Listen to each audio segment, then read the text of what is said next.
Hello, everyone. Welcome to episode 22 of the Making Noise podcast. My name is Adam Kanal. I am your host. This week, the featured guest is composer Alex Shapiro. Alex is a wonderful, wonderful person. So much fun to talk to. You can gather that just by the fact that this conversation went on for two and a half hours. And there was never a point where I felt like we were at a lull or we ran out of things to say. It just organically unfolded, and I love that. We shared some scotch, which is always fun. And throughout this conversation, there's so many nuggets of advice, bite-sized, concise pieces of information that Alex just drops into the conversation. And even talking to her, I was like, oh my God, it blew my mind hearing these things. So I think you're going to get so much out of hearing what Alex has to say, her insights and perspective and knowledge, being a composer of band music. She uses a lot of electronics. She works a lot with public schools, writing music for public music programs at public schools, and all of her work in arts advocacy. She is a wildlife photographer. She's a writer. She does so much. So, for anyone who's listening to the podcast, I have to apologize because at the very beginning of the conversation, Alex shows the view from her office window because she lives on an island off the coast of Washington State. So for those who are watching, you have the benefit of seeing that. For those who are listening, we'll link to her website, and there's a lot of photos on there. So in any case, I think you're going to enjoy this a lot. And then as for announcements, let's see, was it 10 days from now? 10 days from now, the Ear Taxi Festival is beginning. Ear Taxi Festival is a festival that takes place here in Chicago. It features local performers and composers. And there's performances throughout 2 weeks in each neighborhood of the city, representing the makeup of the city and everything like that. I've never been to it, but I know it's awesome, and I'm so excited. It takes place from September 15th to October 4th. I'm not sure if it's live streamed or anything, but so for anyone who's in the area, or if you might be able to make it, I guarantee it's going to be an awesome time. Other than that, I don't think there are any other announcements. So as always, please like and subscribe, follow on whatever platform you're listening from, and let's make some noise. My name is Adam Kanal, and I am a collaborative composer. Join me in the search for a career in classical music. This is the Making Noise podcast. The opening photo, you had me fooled. I thought that was you right now. I know, it looks like she's about to say something. She looks like she's going to say something. I think all I did was take a screenshot of one of my gazillions of Zooms and just slap it up there as like my still photo. Sometimes I know some people, when they're in meetings and the meetings are really boring and they want to put up a photo, but they still want to make it look like they're still in the meeting, they'll put up a photo like that, or even more, more interesting, like they're engaged in the conversation. And it's a still photo, and it takes me a while sometimes to realize, oh my gosh, they're not moving. That's not them. That's funny. It's dastardly. It's dastardly, I tell you. It sounds like I don't do that. I have only done that once, and I had some good reason for doing it. Most of the time, what I do is this: if I have to go off camera for a second, I give people a reward. This is what's on the other side of my webcam. Yeah, ooh. So that's not bad to look at it. It's frankly much better than looking at me. So what are we looking at here? Are these... I'm on the edge of San Juan Island, and you're looking at Canada and the United States. I'm right off the British Columbia and Washington State border. And so you're looking across at some islands. And hopefully, I just had a beautiful little woodpecker on the suet feeder, which is the long one on the left of the picture. And then I have a lot of hummingbirds, too. And they show up too, but who knows? It's gotten a little cloudy and almost like it might rain or something. So I don't know where the birds are. They might be taking shelter. That's amazing. Oh, there's one. We have one taker. That's a nuthatch. They take one sunflower seed out of the suet, and then they usually skedaddle. They usually leave with it, but maybe it's feasting on something else instead of the sunflower seeds. This guy's getting a little greedy, isn't he? A little greedy. Yeah. Yeah. But it's really nice to meet you and to see you. And Yeah, thank you for inviting me, to do this. This is fun. absolutely. It's such a pleasure to meet you too. I was so excited and honored to have you be a part of this. It's a It's in. it's a cool series you've got going on. Thank you. I've been enjoying It it very is, much. yeah. Yeah, it's fun. I mean, it's something that, it came out of the whole quarantine experience, and I just wanted to have conversations with other musicians, just see, like, just casual, regular conversations, and see what's going on, what Yeah. they're thinking about, or what they're experiencing. And so it's so cool that it's continuously moving along, and now you and I get to talk. I'm so excited. Yeah. Yeah. I think, everybody has been hungry for more human connection ever since we were quarantined over a year and a half ago. And everybody is seeking good conversation and good connection with people, and interested always in meeting new people. I always am. I think it's really fun. And I think partially, in a sense, even before the pandemic kicked in, I have lived on this rock in the middle of nowhere for 15 years. So I'm sort of used to having a remote life, in the sense that I travel, or I used to. And when we were doing that, I traveled constantly. But when I'm home, I'm really home and very isolated from the rest of the scene, which frankly for me, I have seen as a very good thing. I like that. But it also makes me up my game a little bit with connection with people, in terms of emails, Zooms, this kind of thing, just socially. And this is a social one. It's nice to visit. Yeah. Yeah. Do By you the way, is my mic level suitable? Because I can make it higher, lower, whatever you need. actually? It's a comfortable, great Good. level. Yeah, that Okay. sounds good. Good. Oh, I was gonna make sure. Is there a certain point we need to end the conversation at all, or? No, we'll just end it when we both get so utterly boring that no one in their right mind would ever want to listen to us. That's when we'll end. Oh, this is a genuine smile you put on my face, Alex. That makes me really excited. I love the open ended. Just Really, 16 hours later, there they are, still talking. Make them stop. Make them stop. it'll be like a multi movement. We'll have to break it up into a multi movement work when it gets released. That's right. You know. Listen, I get mileage out of flogging those separate movements separately. I mean, I've done that now with two symphonies, my two wind symphonies, wind and percussion symphonies, and I think it works really well. Just break them up into if it's artistically what you're going for. I mean, it doesn't work with everything, but if you happen to be writing in a way where each movement can stand alone, why not do that? And then it gives people the opportunity. If they don't have 30 minutes to program a big piece, they have 6 minutes to program, one movement or something. And it gets the music out there really well. So That's really it's a, clever. and Dickens, remember, Dickens was writing serially. He was releasing a chapter a week, something like that, a month. I forget the frequency, but he was doing that for a long time with his books. I love that. Makes What sense. what Keep them on the hook. Make them want to know what happens next.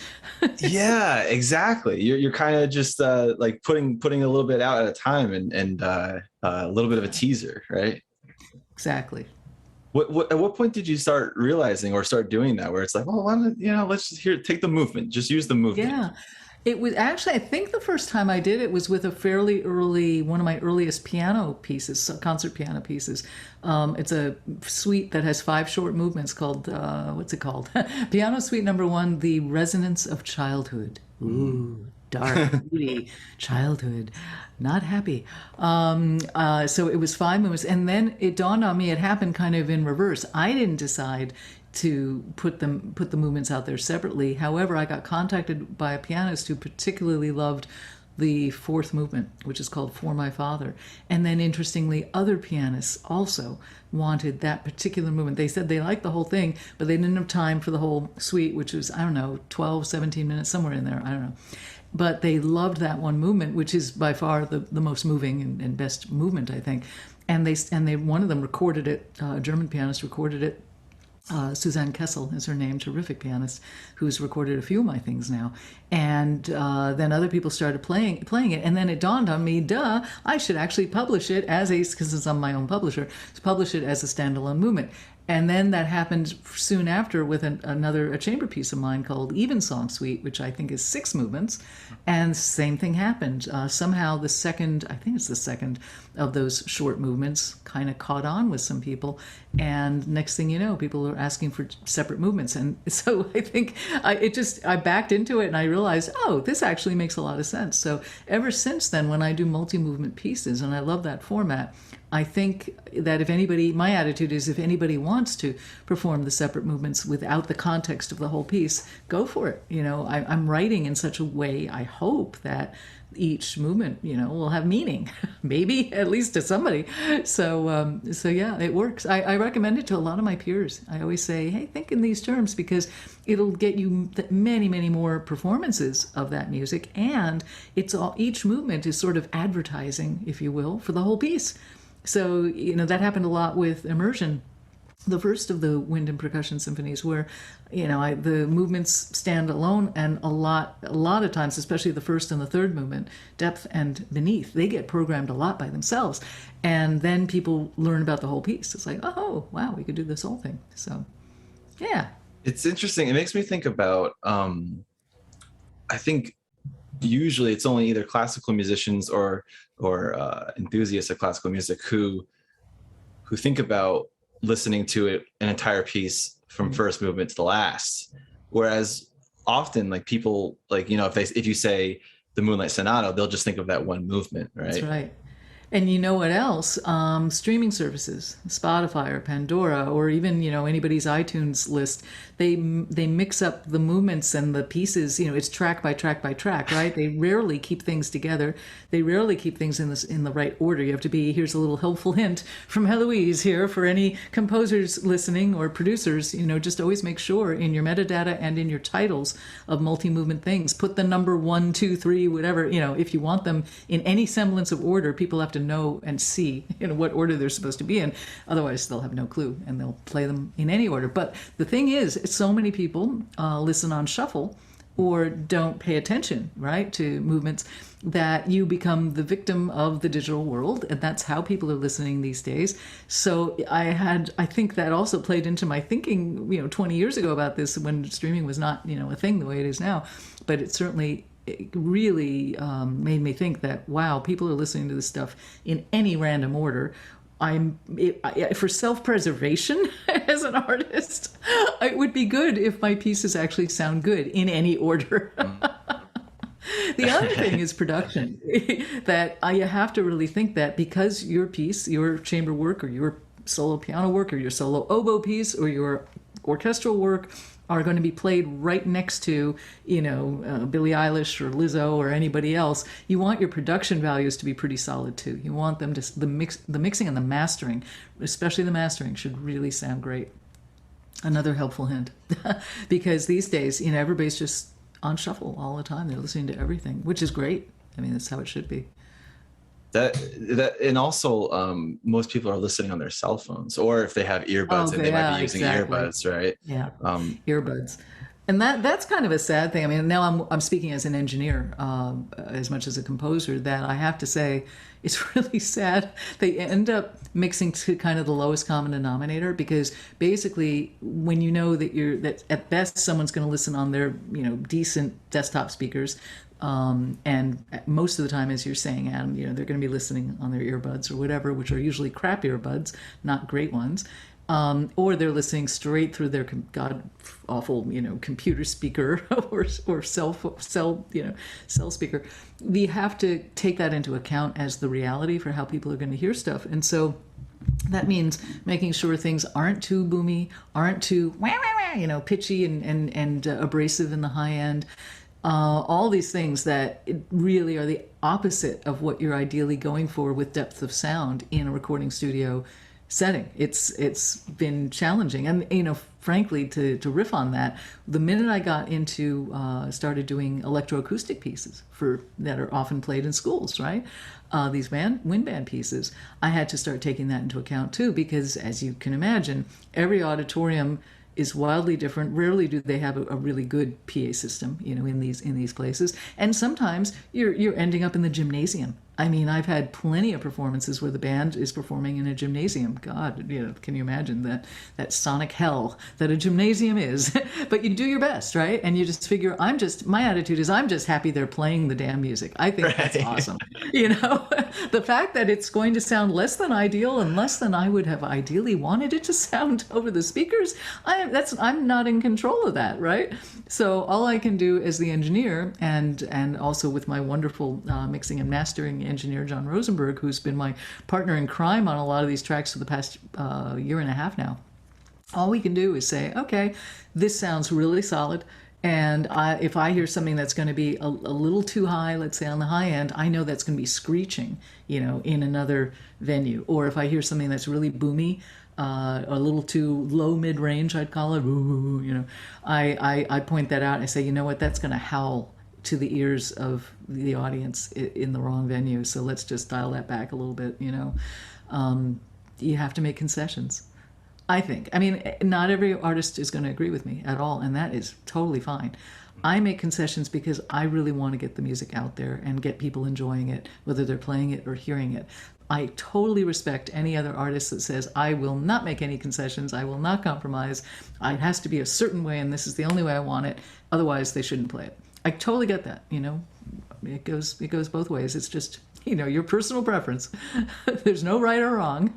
Yeah, well, it's so funny to hear you say that, because I recently had a piece performed that was for a saxophone duo, the Baya duo, who are a fantastic group. And the premiere was happening in a museum. So, oh boy, really boomy. Yeah, so really reverby, hard surfaces. Oh God. Exactly. So I specifically wrote the piece designed with that environment in mind. And it's funny because everything you're saying now, it's like that piece won't work as well in like an outdoor performance or something. Like if it was played in a park, but inside like I don't know, like a gymnasium, like you said, it would work quite well. Yeah, exactly. I think that's really smart, site-specific music. I mean, know what you're doing, and maybe it's possible to do another version that has adjustments for an indoor venue or a venue with a lot of carpeting. I don't know. Yeah, the opposite. That's something. You seem like a really like adaptable sort of professional, like the things that you were explaining about, like, oh well, they can't play the whole piece, just take the movement, and then it's like, oh well, in these environments, the gym, it might bring this out, so like let's maybe lower that a little bit. And I go with the flow. Yeah. I am the best compliment I got recently was somebody told me that I was the least neurotic musician or composer they knew, and I thought, score, all right, yeah, they thought I was pretty affable and easy to deal with, and I thought, well, that's good, we're going for that here at Shapiro Industries. I think that's a great compliment, because that's it's a thing for sure. It's a thing, and again, I totally respect every artist, and we're all wildly different, and we have every one of us has our isms, right? I mean, God, we're all a mess, but we're all a mess in different, unique ways. That keeps it interesting. Yeah, there's so much of us that's great, and then there's some portions of us that's like, all right, why did I do that? And you'll never know the answer. It's like all the bonehead maneuvers throughout our lives. They just never stop. We just collect them. And you kind of look at them as a little collection on your shelf of life. And you say, look at that one. No, look at that one. Oh, wait, but there's several more right up there, Yeah. It's like, it's just an endless parade of bonehead maneuvers. Or you keep saying the same one. It's like, I have a lot of this one. That's like, something needs to change. That's right. Yeah. Like, what's the constant here? Oh, me. I'm the constant. It's true. Yeah. I'm curious. So with the, you mentioned having your music with the electroacoustic in like a gymnasium and stuff. When you started realizing that, did you then write music that would, like the same, like one single piece that could be used in multiple settings Like how you just mentioned, like with my Yeah. piece, if I were to do another version where it could be used like that, or Yeah, I haven't done that. I basically, it's just been more, I write for these less than perfect auditoriums, I would say, kind of it's always a joy. And I had this experience recently when you happen to be in a pro venue with a great sound system. That is great. And of course, the mixes that I do sound terrific there. They sound really good. But you just have to dial your expectations down for what they're going to sound like in an auditorium and just know that at least your balances are right. In terms of the gymnasium thing, since it doesn't happen that often, it just happens, from time to time. I don't do anything special to accommodate that or anticipate it. I just figure the only thing special I do is don't be neurotic. I really just try to not worry about it too much. It's like, okay, this is what it is. I mean, some of those performances are on YouTube, and it's like, wow, it's amazing anybody could even hear anything. It's bouncing around like a basketball, that sound, and just don't worry about it. But I have not adapted or written two versions or even one version for site-specific stuff. I don't think I have. No. But I would. I mean, if somebody said, "Well, oh wait, there is one thing I did." Yes, I just forgot, and I didn't do the final mix on it, and you'll know why in a second. One of the coolest gigs I got a few years ago was from Mark Speed, who's the director of bands at Clemson University. Clemson has a kick-butt football team, and that has won a couple of national championships in the past few years. And they have an amazing 84,000-seat stadium. And on either end of this ginormous stadium, they have a big, like 65-foot jumbotron video, like you see, on ESPN and all that. And Mark called me up and he said, you know what? It's time for us. We need some music to go along with a video that we're going to cut to the music for the jumbotron to accompany the 300 marching band musicians as they trot out to the field for halftime or whenever they're going to be playing. And it needs to be like a minute and 14 seconds, something like that. And I can give you the beats, what it needs to be. And would you do the music? Because Mark knew he'd performed some of my electroacoustic wind band pieces, but he also knew that I had, a lot of years clocked in the commercial music world before I became a concert music composer. So I seemed like an obvious choice. And boy, was I thrilled, because I'm such a geek. I know nothing about football. I thought, oh my God, I get to do something for the cool kids. This is awesome. And so I said, resoundingly, yes, I would love to do this. And it basically was like doing a little ESPN style spot. It's short. I got the timings from them, the steps, basically, like they're going to do 15 steps and then they're going to turn right or whatever the thing was at the time. And it was a certain tempo. And so I was happy to do it. So what I did, two things I did, because obviously here in my studio, I can't imagine what the mix would need to be for an 84,000-seat stadium. There's just no way. So I wrote it here. I collaborated with one of their faculty members. Hamilton Alstat is a terrific electric guitarist, and I needed a soaring, screaming lead line, and I wrote that and sent the music over to him. He'd record it for me, send it back. We'd go back and forth a few times until it was just where I wanted it, as if we were, in the same room together. And so I laid that in, and then I sent him and their recording team all of my, what are called stems in the business, all the separate tracks. And I said, and a reference mix of what I did in the studio so they'd know what I'm going for. And I sent them the stuff, and they did the mix on their end, because they had to be standing in the field, to really get, okay, these drums need to be bolstered here, or this electronic drum sound, whatever, this needs to be there, that needs to be there. It was great. It was so collaborative, and I was so grateful, and the end result was fun as hell. And they're still using it all these years later. And I always like to joke that it was the year I did this, and then I think the year after, or the year or 2 years after, that they won the national championship. And I say, it's all because of my music. Of course. Yeah. It's all me. So, but I had so much fun doing that. It was really fun. It's on my website. It's like if you scroll down on the front page, you can see. I think I saw there's a video, right? And they're like in orange jerseys or brown jerseys or Yes, something. exactly. What Yeah. they do is every year they have their video students, the videographer students, I think, make a new video for the jumbotron, and they cut it to the music that I provided. So, It's interesting because as every composer knows, usually when you're scoring a gig, you're scoring to picture and you're scoring to what the director has done. In this case, it was one of the rare times when you get to do the music and not, and then they score to, and they cut to you. Which is every composer's dream, more so with drama than with something like this. But I think it's every composer's dream that I'm going to write the score and then they will make their movie around it. Aha! Yeah. Yeah, that romantic, Yeah. that is a amazing gig. It was really fun.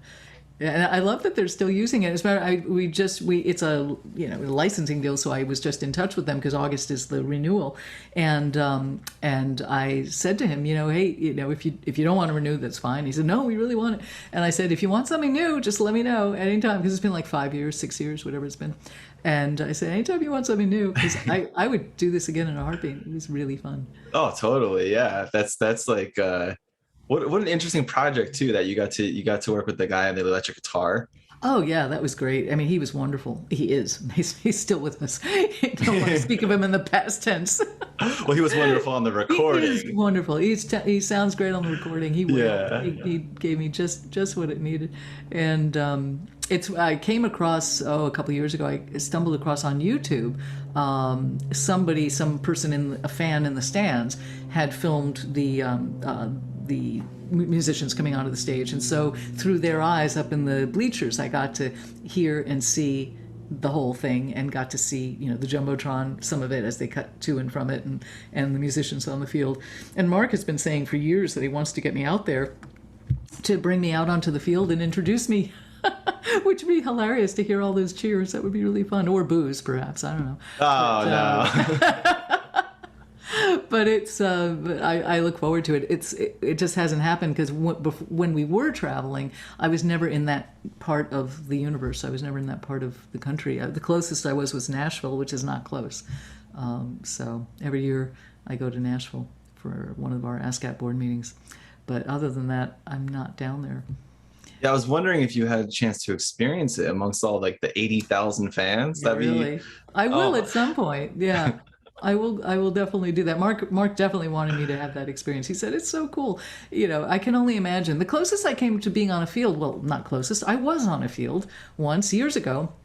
One of the wonderful band directors with whom I've worked for years, collaborated. He's commissioned things. Jerry Lukart from University of Minnesota, and one time I was there in it must have been when Jerry premiered Immersion, the first symphony I mentioned, and I think I was there for rehearsals, or maybe it was.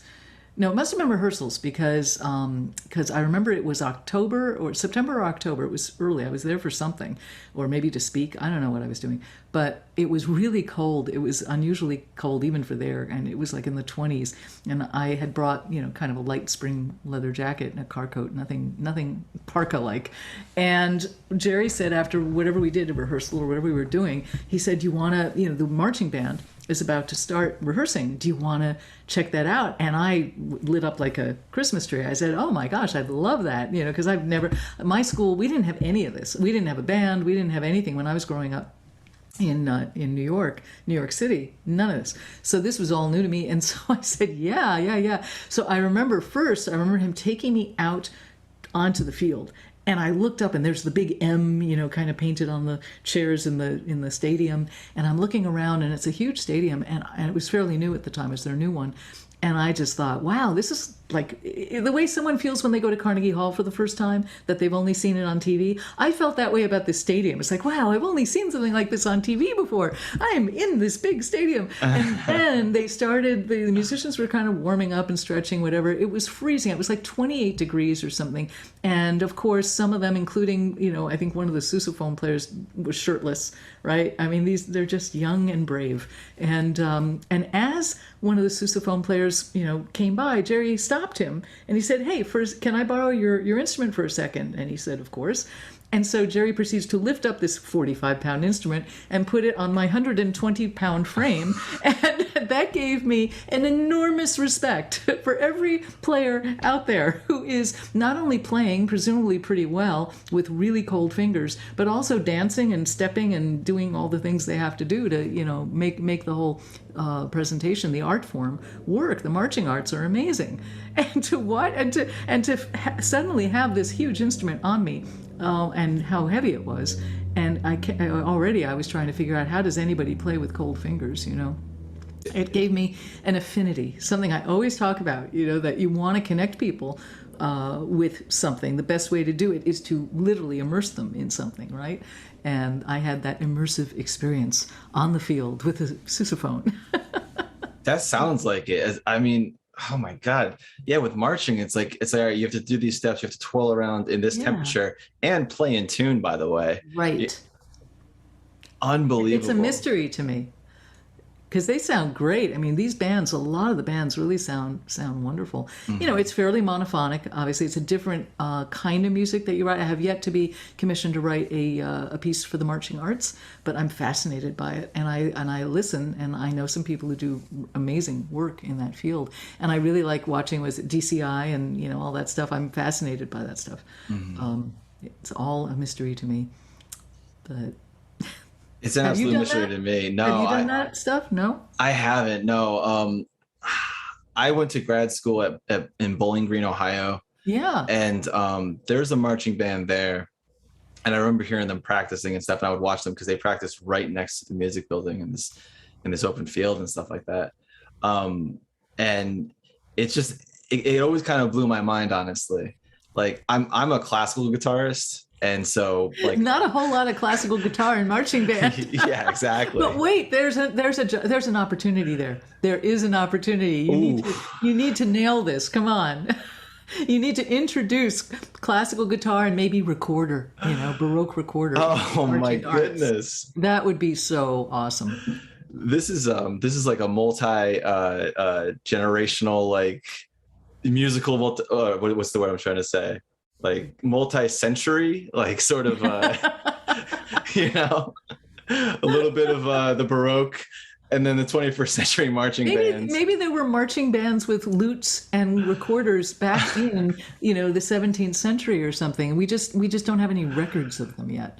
Somebody needs to dig that up. There's this whole subset of Baroque music that was for marching arts that we had no idea about. I hope so.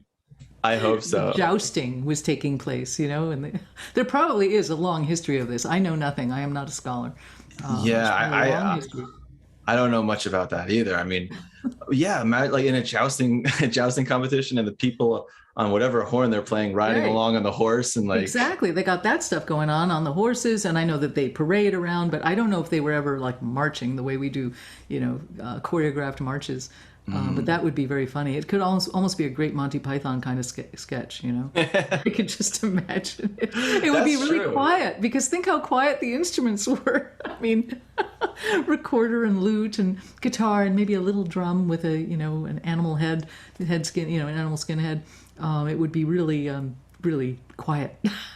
I think you'd get a lot of booze and a lot of people throwing tomatoes. Yeah. Right. They're like, what is this? You're just holding something on a horse. That's right.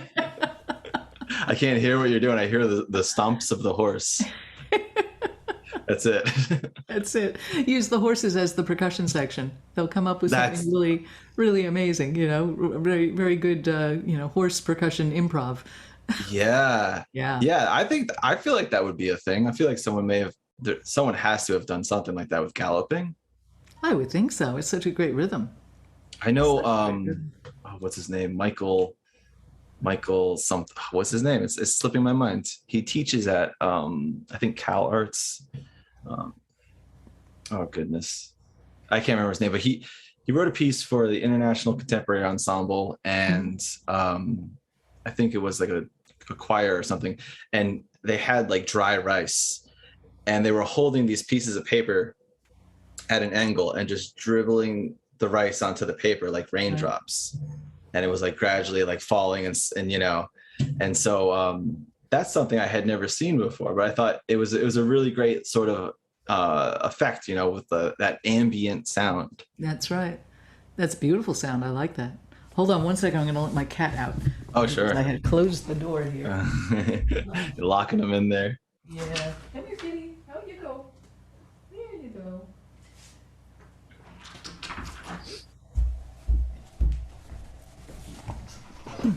Alex, I don't know if you are imbibing at all. I have a glass of Johnny Walker here. Ah, cheers. Cheers. And the Macallan. Yeah, Cheers to I you. think we have the same glass. I know. Look at that. We Is it? do. These are the Waterfords.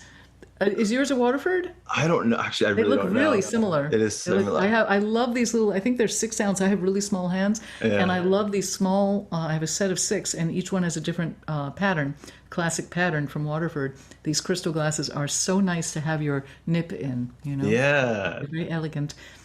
Well, cheers. Hey, cheers. Yeah. Ah, this is exciting. You are the second person to be on the podcast who's enjoyed a glass of alcohol with me.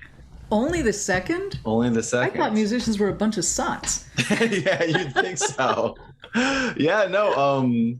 Alan Tyson. Do you know Alan Tyson? We know each other, and I think like each other via Facebook. I don't think we've met in person yet. Okay. But I think he's terrific. Yeah. Oh yeah, he's just I would fantastic. love to meet him in person. Yeah, yeah. I actually have only met him in person once, and that was a bunch of years ago. But he was the first and only person up until you tonight. Well, what this means. You're going to have me and Alan on together, That and we'll would be have a party, and maybe somebody else, and just make it, a cocktail party. I think we should do that. Yeah, we can have and Megan Enan. Yes. Now, Megan and I did something together. We did a podcast together last year, and she was, or maybe it was the year before. It was actually before the pandemic. It was Dennis Tibensky's podcast, and she was just great. And we were having kind of a business of music conversation, as I recall. We were talking about consortiums and, business of music kind of thing. And she's terrific. She's just great. And they're both she and Ellen are both so talented. I mean, they just are wonderful. Oh, they're fantastic. And Yeah. fun. So Wonderful much and fun. It's funny because Alan is also the only other person I think no, it's not true. He's not the only other person, but he's another person who we had an open-ended conversation where there was no deadline, I think those are the best, as opposed to having hard outs and just, having to wrap up, because sometimes you're just getting into something really interesting when you have to kind of call it quits. But Yeah. I'm working hard on a bunch of things, but fortunately right now, this week or this month, it's been on my deadline schedule and not on external deadline schedules. And there's a difference, because it means you can say, oh, I'm going to, as I did last night, I'm going to go kayaking for a couple of hours. I'm going to put my work away. Or today I had lunch with a friend, which is unusual for me. I don't usually get, take the day off, but it was really lovely. And to be able to call the shots and just say, this task that I'm trying to get done by the weekend, it will get done. I can just Right. choose which hours I'm going to do it, So this talk with you is in that category of, ooh, I want to do this. This will be fun and enjoyable and relaxing. I'm not gonna say I have to skedaddle, after a certain period of time. Oh, I'm so glad that this coincided with that. So you went to Bowling Green State University, right, for your master's? I've been there once, and I know what a great music program they have there.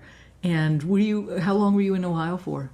I lived in Ohio for 4 years, but Yeah. I was in the program for 2 years, Yeah. from 2016 until 2020. Great. Actually, 2020 is when I moved. Yeah. Wow. So Yeah. you just moved. Yeah. Yeah, my girlfriend and I moved in August here to Chicago. And so we actually, oh my God, I think today is exactly a year. Woo! Cheers to you! Yay! Yeah, wow. Happy Chicago-versary. Yeah, thank you so much. That's great, and you're in a great place.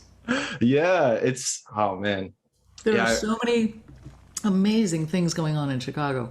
Oh my gosh, in every direction, and so many terrific people there. yeah.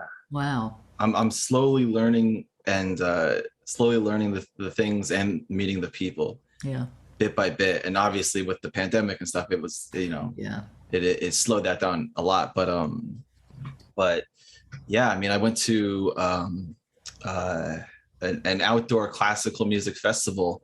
Like it was a block party basically. Like they closed down a strip, and there was a couple of restaurants on that strip, and they had tents outside for vendors with like, there was one person who was selling hot sauce, and another person with like jewelry, and then on the far end was where the classical music performances were happening, and it was all, Nice. you know, mainly actually it was like contemporary music, a lot of it, all, you know, living composers, and fantastic performances. But I've never experienced a classical music uh, like block party festival thing before. You know, have you ever seen something like that? I haven't. I mean, other than like a more traditional outdoor concert that has new music, but that is really great. And I bet a lot of people listening to it had never heard new music before, and didn't realize how much they would like it, because I think, one of our big problems in our business is that there are people who don't know anything about what we do have a predisposition to not like it because of rumors they've heard about music from, I don't know, 100 years ago that wasn't that listenable to their ears or whatever. And we still haven't gotten past that. They'll say that they don't like new music without having heard any new music. So it's really great to have concerts in the context of everyday life, because then everyday regular people who are not part of our new music tribe, get to hear what we do and discover it, that joy of discovery. They realize they like it. It's like we were saying before about, in order to understand something, you have to be immersed in it. Yeah, exactly. So I get very excited at the thought of, of having the general public have much more access to what we do by bringing what we do to them, instead of expecting them to buy tickets to something where they're going to have to sit and be still and be quiet and, get dressed up and find a babysitter and all that stuff. I mean, we put up an awful lot of roadblocks, I think, in our traditional society that's hanging on to vestiges of a past world that is not necessarily entirely relevant to the current one. We put up a lot of roadblocks to people coming in and enjoying what we do. And I felt for a long time, and many of our peers certainly feel this, that we have to figure out ways to bring what we do to other people. And we are the ones that have to show up where they are and stop expecting everybody to show up to us. And also, by the way, if they do show up to us, how about making it a little more comfortable for them, All these old stodgy rules are kind of silly. Well, I definitely think that you're one of those composers, like undoubtedly, with the work that you write, and like especially with the electronics.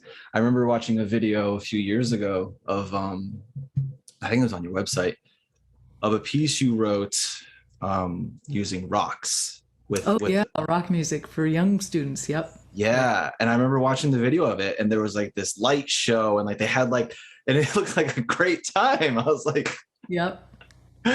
Like what a great, if that was someone's first introduction to a living composer's music, what a great introduction. Thank you. I'm Absolutely. Visually and multimedia all the time. I mean, it's not always appropriate for every piece, but when it is appropriate for what you're doing, I'm always encouraging that people, get outside of the taco shell and really, think creatively about how can they present music to make it more immersive. We're back to that word, more immersive for audiences. I think the sky's the limit, and I get really excited about new technology, mixed reality and stuff like that will further immerse people and further bring it to them.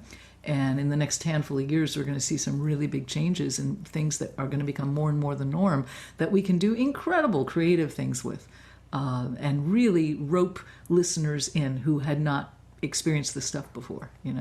Give it to them on many different levels. So I'm very optimistic, actually. Even this whole thing with the depressing nature of quarantine and the pandemic and all the downside of it and the sadness of it, and anger, really, about how we got here and how it has continued. There is the upside, which is that, of course, so many people are now using technology, and they're connecting with each other in ways that, eventually they would have, but maybe not this soon, even though a lot of this stuff has been around for a long time. I mean, I've been using Skype with ensembles for 10 years, literally, if not longer. So this is not new, but most people weren't using it. So I love the fact that people are now diving into what can they do in their own home environment. What can they do at their desk? How can they then broadcast what they do or upload it or whatever to the world and become collaborative and interactive with the world around them? That's very exciting. You know, Absolutely. if anybody has a phone, much less a computer, they have access. They have access to so many tools with which to be creative and audiences, you know, that they can share their creativity with. I mean, it's very exciting.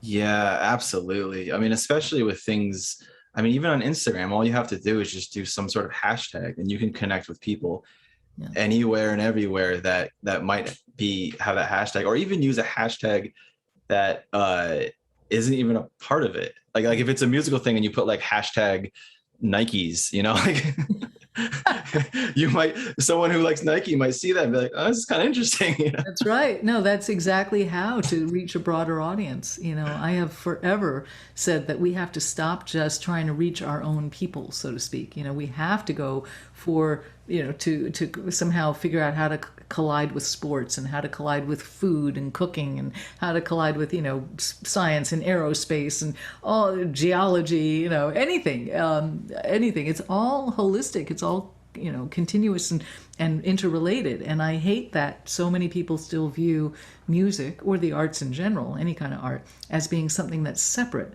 and compartmentalized from the rest of what they do in their daily life. It's like, oh, there's this concert, and then I've got the rest of my life. You know, it shouldn't be like that. And in many other cultures, it's not. I think that we're really stultified here in the United States in terms of how we do compartmentalize things. It's not. I don't think it's like that in many other parts of the world. We are unfortunately stuck in this. So people like you and me and all our friends and peers are the ones that can help change that.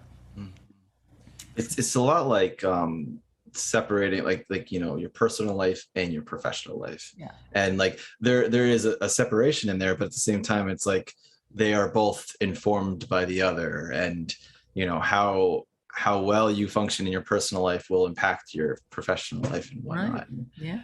And yeah, like you're saying, like the compartmentalization of the two, it like yeah. But there are some people, I guess, who want to have that separate, like my work life is my work life, I don't want to bring that home with me.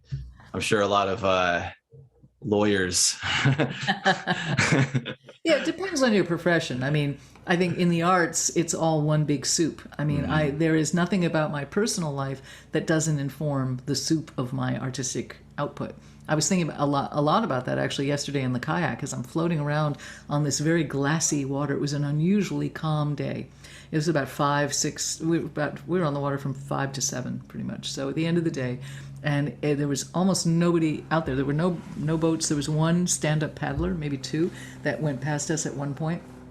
But there really, it was just us, and it was kind of magical. And I was just staring out to this great expanse, this 360 expanse of open planet, you know, with no humans, no nothing. And I was realizing how incredibly healthy for my spirit and my brain this was, because I wasn't thinking about anything. I was just totally in the moment until I actually realized I was in the moment. Until you have that moment when you realize, oh my gosh, I'm in the moment. Yeah. And then, of course, you're out of the moment because you're thinking about being in the moment. But that was okay. That's okay. It's allowed. But I had that great moment of realizing I have not been thinking about anything for half an hour. I have just been listening to the sound of my paddle hitting the water and the birds flying in front of me, and there was a harbor seal, you know, in the distance, and just totally there. And that informs, and that's level, I won't call it silence because nature is filled with sound, but that kind of calm totally informs my thinking musically, you know, in terms of, and the irregular rhythm of all of that. Nothing is ever, you know, I always say nature is not in 4/4, you know, nature, there's so much irregularity in everything that we do. And to bring that back with you, to have that absorbed in your psyche and bring that back to you when you are in your studio, quote unquote, working, you know, it's all connected. So yeah, I think we have it better than attorneys and doctors maybe, because I mean, can you imagine the horror right now of being a doctor in the COVID ward, Oh my or a nurse, or an goodness. assistant, or doing anything, and the horror of all of that, and then coming home and trying to have, some semblance of a normal life? It's got to be just so difficult. My heart goes out to everybody working in that. Really Yeah, hard. absolutely. Yeah, my girlfriend's aunt is a doctor, Yeah. and her uncle as well. And yeah, some of the things that we hear about and stuff, and Yeah. it's it's a whole other thing that if you're not in it, you're not going to see it, and you're not going to know much about it really, you know. Yeah, Um, except what you see on the news, which really doesn't give you the full picture, I think, or it right. doesn't give you the humanity of it and the depth of it. Um, That's a I good way of putting it, the humanity and the depth. So, I mean, what you get on the news are the headlines, and of course, the news is doing its best to try to get people vaccinated and to try to, I mean, the normal news, not the crazy wacko news, which is doing the opposite. But the major news outlets are doing what they can to try to spread the word about how serious this is, and that it's so important to protect yourself and to protect your community. But that's one level of it. That's kind of the headline level of it. But the humanness and the grief and the suffering, I don't think people really get until they're in it themselves, which is way too late. So, I mean, you're seeing this all the time. It's a dark subject. We don't have to talk about COVID, but these reports of people only when they're literally dying from it, and are they realizing that they needed the vaccine? Do they realize that they made the wrong choice? And it's just so deeply sad. I mean, forget about the anger that we have about the system that put all the misinformation in place. It's just so incredibly sad and unnecessary. So, Yeah, well, it's a terrible spot to be in, yeah. and incredibly unfortunate. I feel like that 30 minutes of sitting in the water on your kayak, where you were just like homeostasis. Hmm. What a that what a great sort of like, I don't know, balance, I guess, to have, and to get away from anything really. Yeah. Yeah. I it's interesting hearing you talk about that, because I live in the exact opposite environment that you do, right? I'm in like a hustle and bustling city, Right.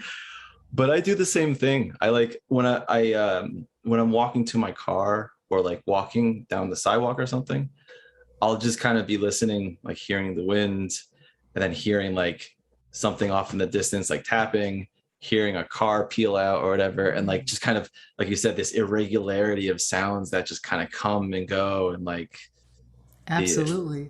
The music of the life of everything that surrounds you, because I know you agree that everything around us is potentially musical. Everything around us has pitch and sound and texture and rhythm and all kinds of things that, if you choose to capture them, you can use them in all kinds of interesting ways, or you don't have to capture them at all. You just have to do exactly what you're describing, Adam, is you just be one with it and be aware of it. And as you're walking down the concrete sidewalk and you hear from all different aspects of the stereo field, behind you, to the side, in front of you, above you, you hear all this stuff, and it's all distinct, and they're all in different frequency ranges, and they all have different textures, and you can pretty much identify every one of those sounds as you hear it. Your brain is doing the work, and it's its own kind of a symphony. yeah, Or at least a chamber work, let's call it a chamber piece. If you have 5 or 6 different sounds and they're all doing their own thing, that's music right there. absolutely.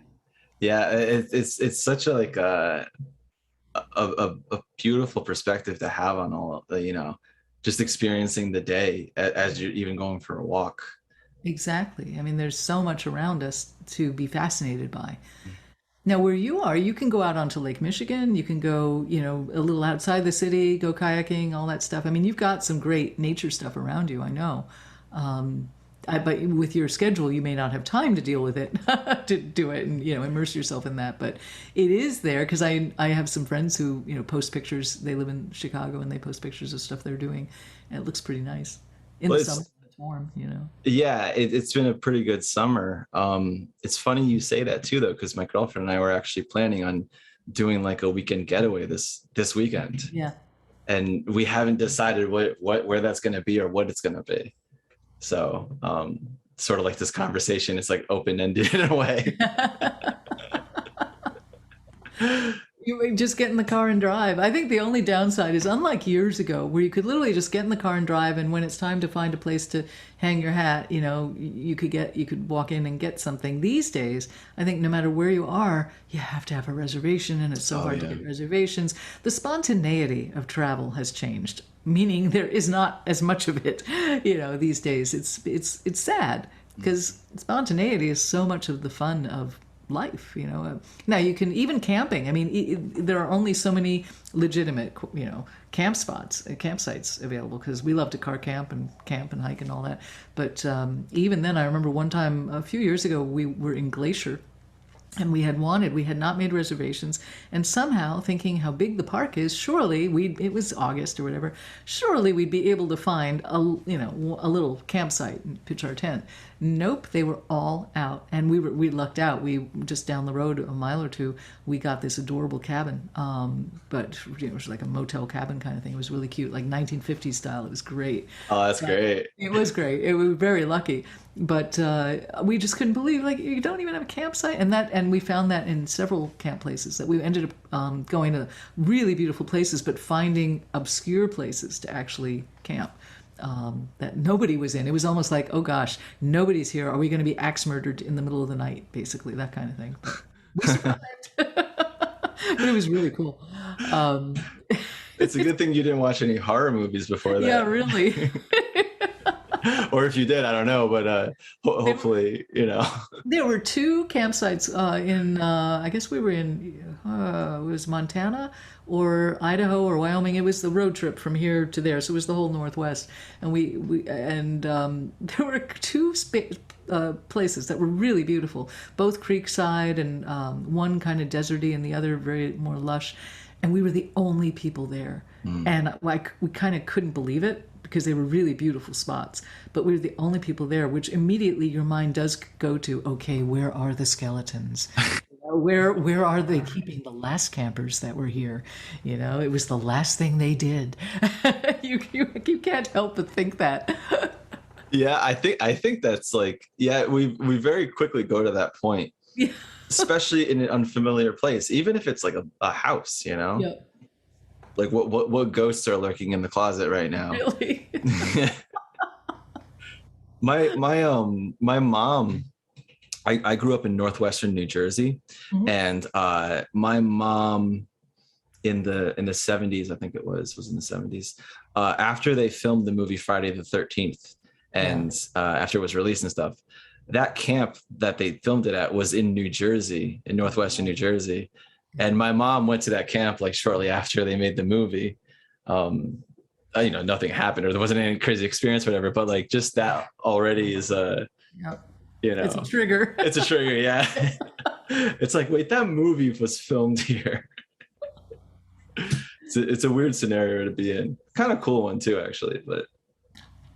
Yeah. Well, listen, in the Hamptons, after Jaws came out, and Amagansett, I think, is where they shot it, and like no one was going in the water. They were all terrified. Yeah.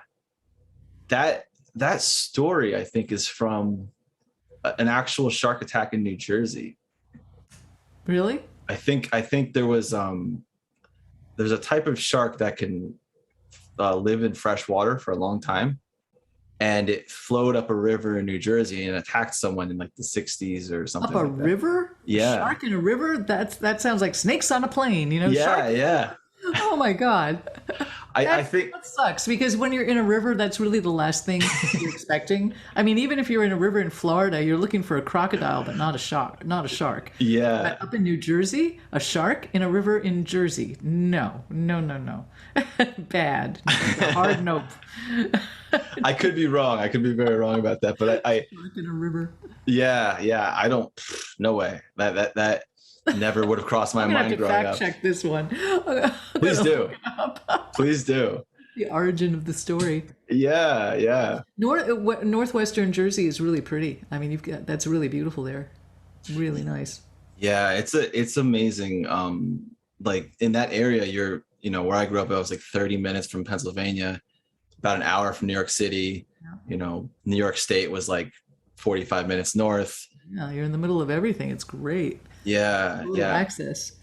You grew up in New York City? Yeah, I did. I grew up in Manhattan, and then I spent my summers in New England at various summer camps, Uh, and I didn't leave New York City till I was 21. So I am a true New Yorker, New Yorker. And I yeah. came out, and then I came out to LA and lived there 24 years before coming up here to the San Juan Islands. So I've triangulated. That's so fascinating. Yeah, you've kind of done like the three corners in a way, Yeah, the right? three corners, and they're all vastly different from each other, as you know. Mhm. But yeah, yeah. But I go back to New York, and the former New Yorker part of me kicks right in. I can I can talk to cabbies like there's nobody's business. Actually, these days, you have to tell everybody where to go and and how to get there and all that because they don't know the city. It's very different than when I was growing up. Yeah, you just have your phone, you pull it up on the map, and it tells you where to Oh go. man. Yeah, exactly. Even if you're not a New Yorker, you can tell them how to get there. Yep. And they're all using GPS too, Hmm. which is great. At least they'll get you there. But I'll tell you one thing that's changed. The subways are so much nicer now. They're so clean and unrecognizable as opposed to when I was growing up in the 70s. Oh my gosh, the subways were completely covered with graffiti, smelled like piss on the inside, and that was my daily commute for 6 years up to the Bronx to go to school from 86th Street to 242nd Street. This is a long subway ride.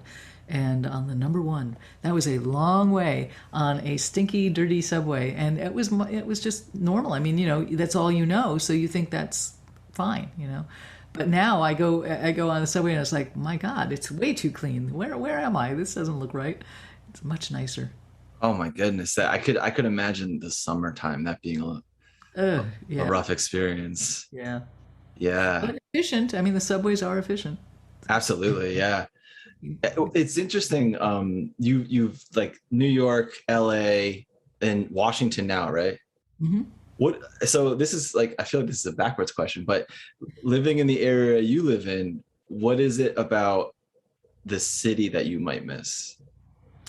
I think the only thing about the city I miss, because I back when we were traveling, back in pre-pandemic days, when we actually got on airplanes frequently, I was in the city, a few times a year, always for 4 or 5 days at a time or whatever, which was plenty for me. The only thing I miss is, no surprise, the culture. Being able to go to really high-end theater, concerts, dance, all of that. I miss that.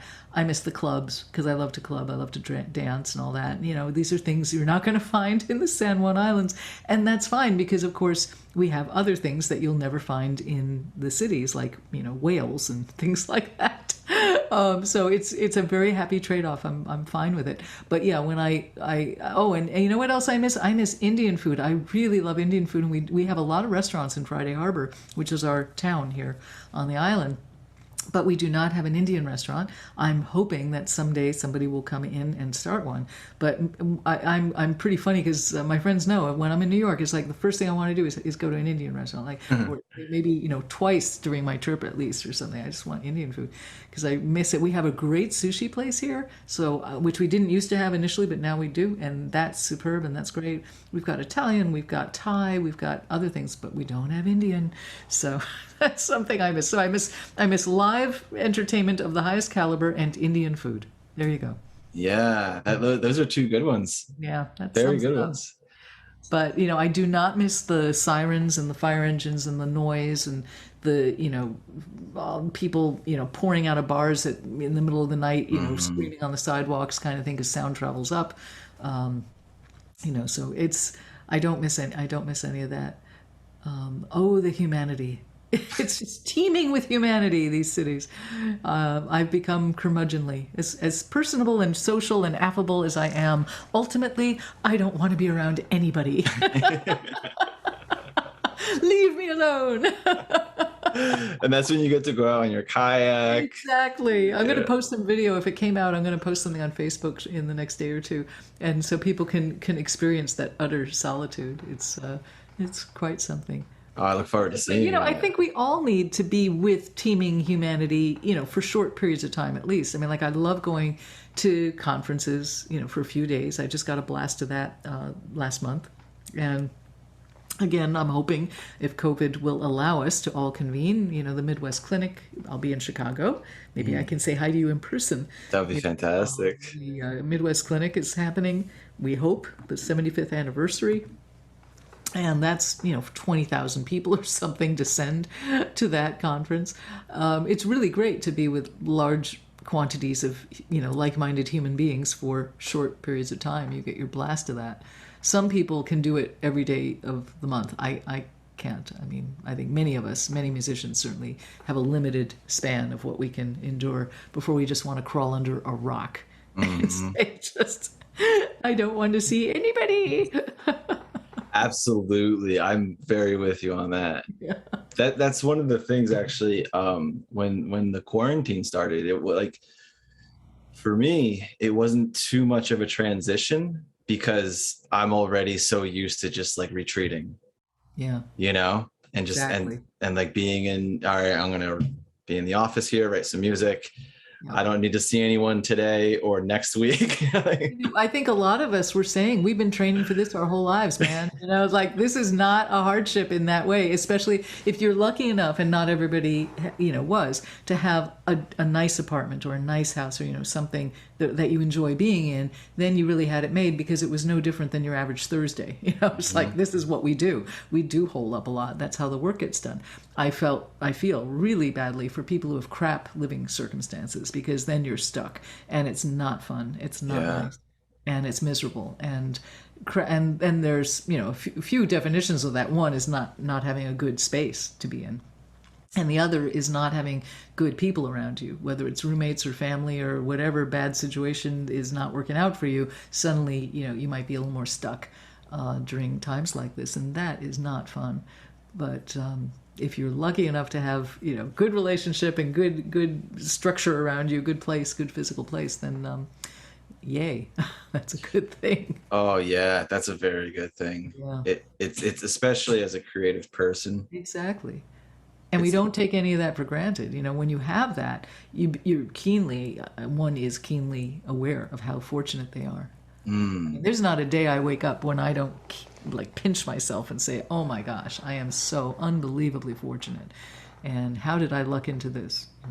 yeah. I'm with you on that. I was having a conversation with my dad the other day, and I was talking about like I have like a Roth IRA that I contribute to, and I was talking. I like it dawned on me that as a composer, I never actually ever have to retire.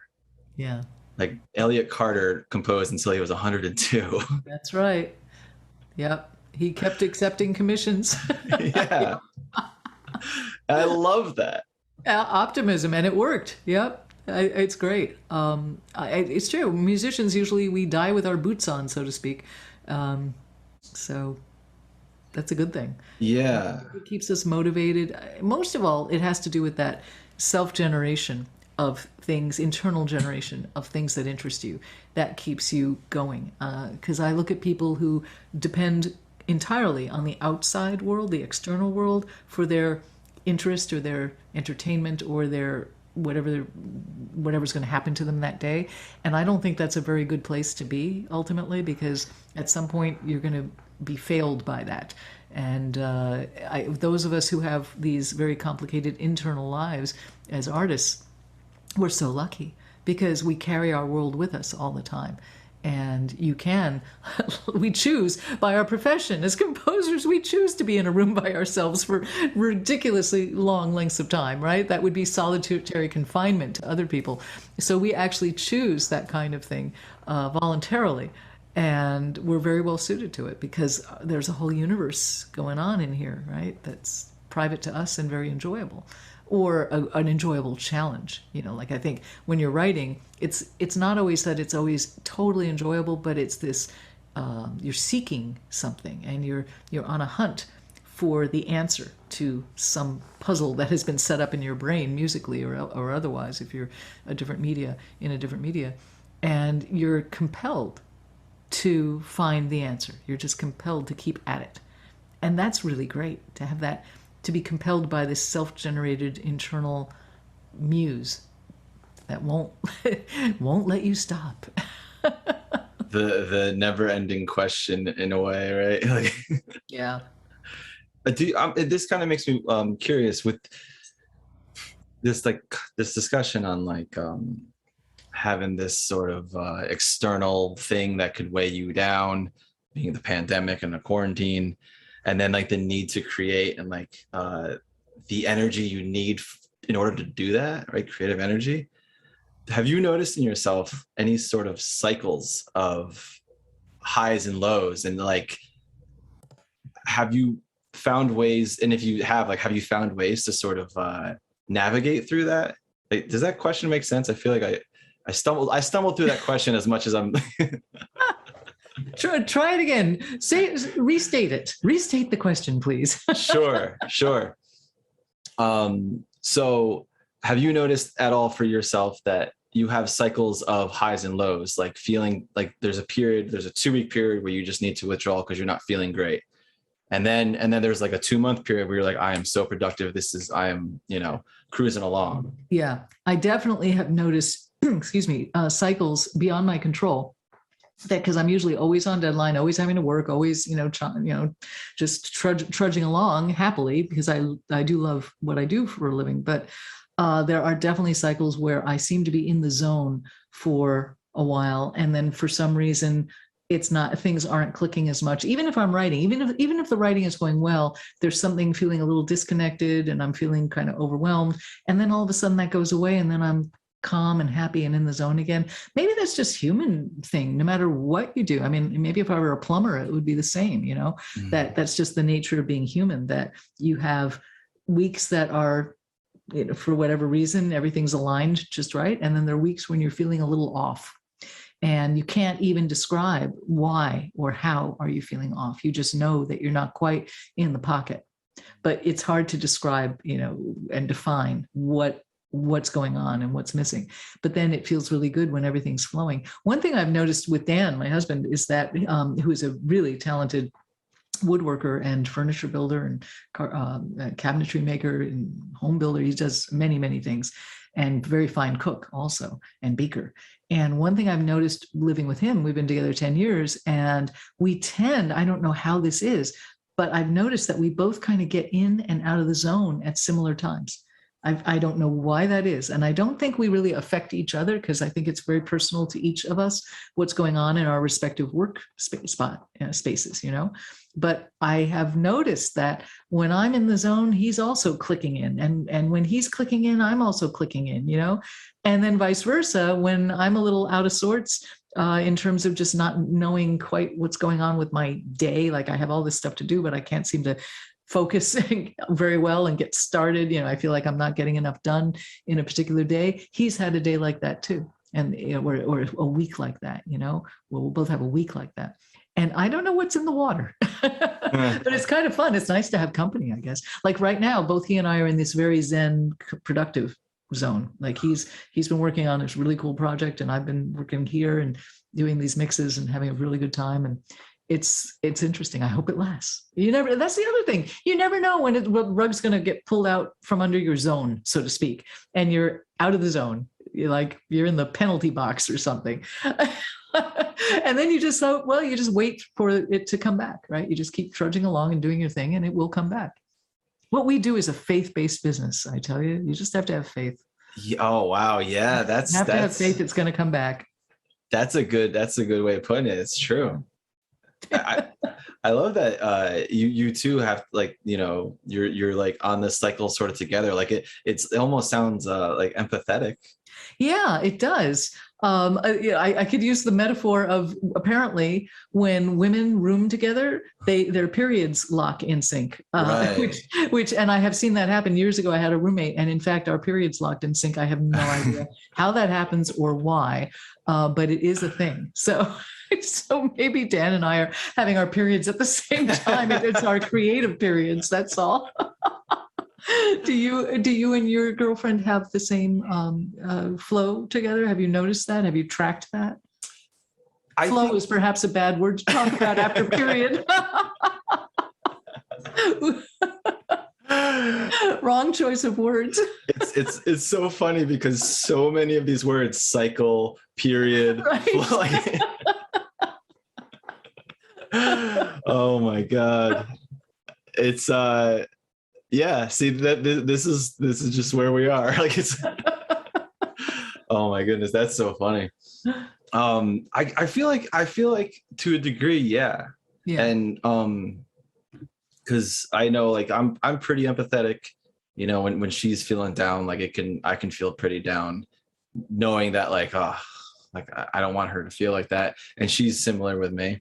Yeah. But I think we both also can counterbalance that a little bit, where like if she's feeling down and I'm in the zone, then I try to maintain or keep up that sort of positive energy so that there is some, you know. Yeah. And I know, and she does the same thing and too. she can feed off of that, and it can bolster her. Yeah. Yeah. Is she in the arts too? Is she a musician or? Yeah, she plays the oboe.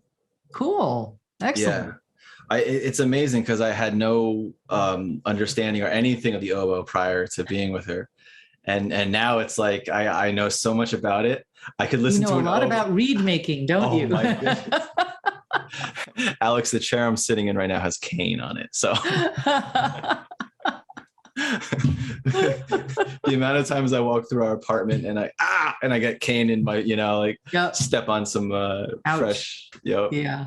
So I think oboists spend more time making reeds than they do playing the oboe. Oh my goodness. Yeah. Mm-hmm. I roomed with an oboist once in many years ago, one summer when I was at Aspen, I think, at Aspen School of Music.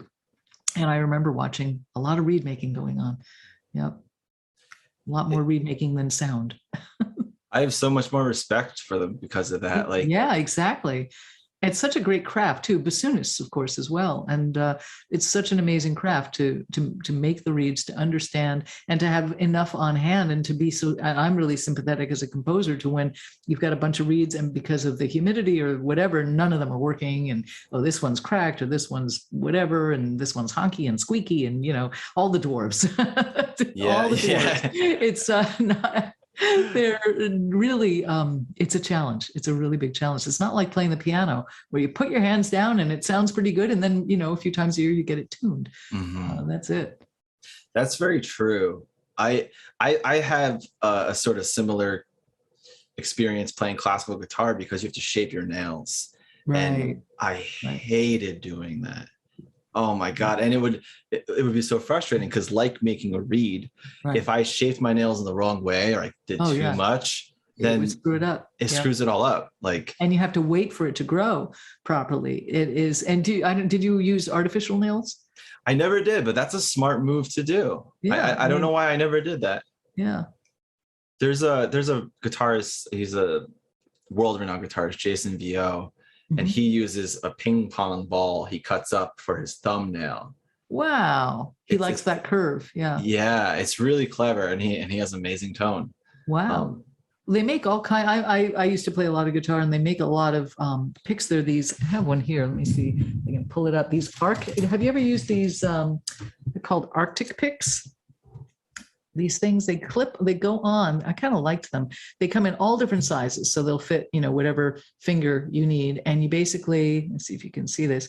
You basically put them on, and they're if they hang on well enough, you can trim them. You cut them to size, whatever you need, and then they're basically an artificial, fingernail. It's kind of cool. So I had these in all different sizes for different fingers and we cut them up. I think they're called Arctic picks. I don't know why Arctic. But you never had those? I've never even seen that. Oh, wow. They're really cool. Look up Arctic. I think it's ARTIK, maybe. I'm not sure. It's been years since I bought them. It's not the kind of thing you have to buy that often. But I use them especially for your thumbnail, of course. But I do a lot of picking or used to. And so there you go. You just pull those right out of the desk there. It's amazing I even knew where they were. But yeah, they're really cool. They're great. That is something I would benefit from. I know I would. Yeah. I'd definitely play classical a lot more. I would pull that instrument out that's fascinating. I had never seen that before. Yeah, check them out. I mean, you have to get used to them because you got to get different sizes and figure out which size on which finger is going to work for you, because you don't want it so tight that it's cutting off circulation, and you don't want it so loose that when you're playing, it's going to fly off and usually into the sound hole, right? Just where you want it. Now we're making a banjo or something like. Exactly. Yeah, that's really cool though. I one time I had seen a capo. I think it was called a spider capo. Have you ever heard of that? No. So it's a capo that like, a capo holds down all the strings at a specific fret, right?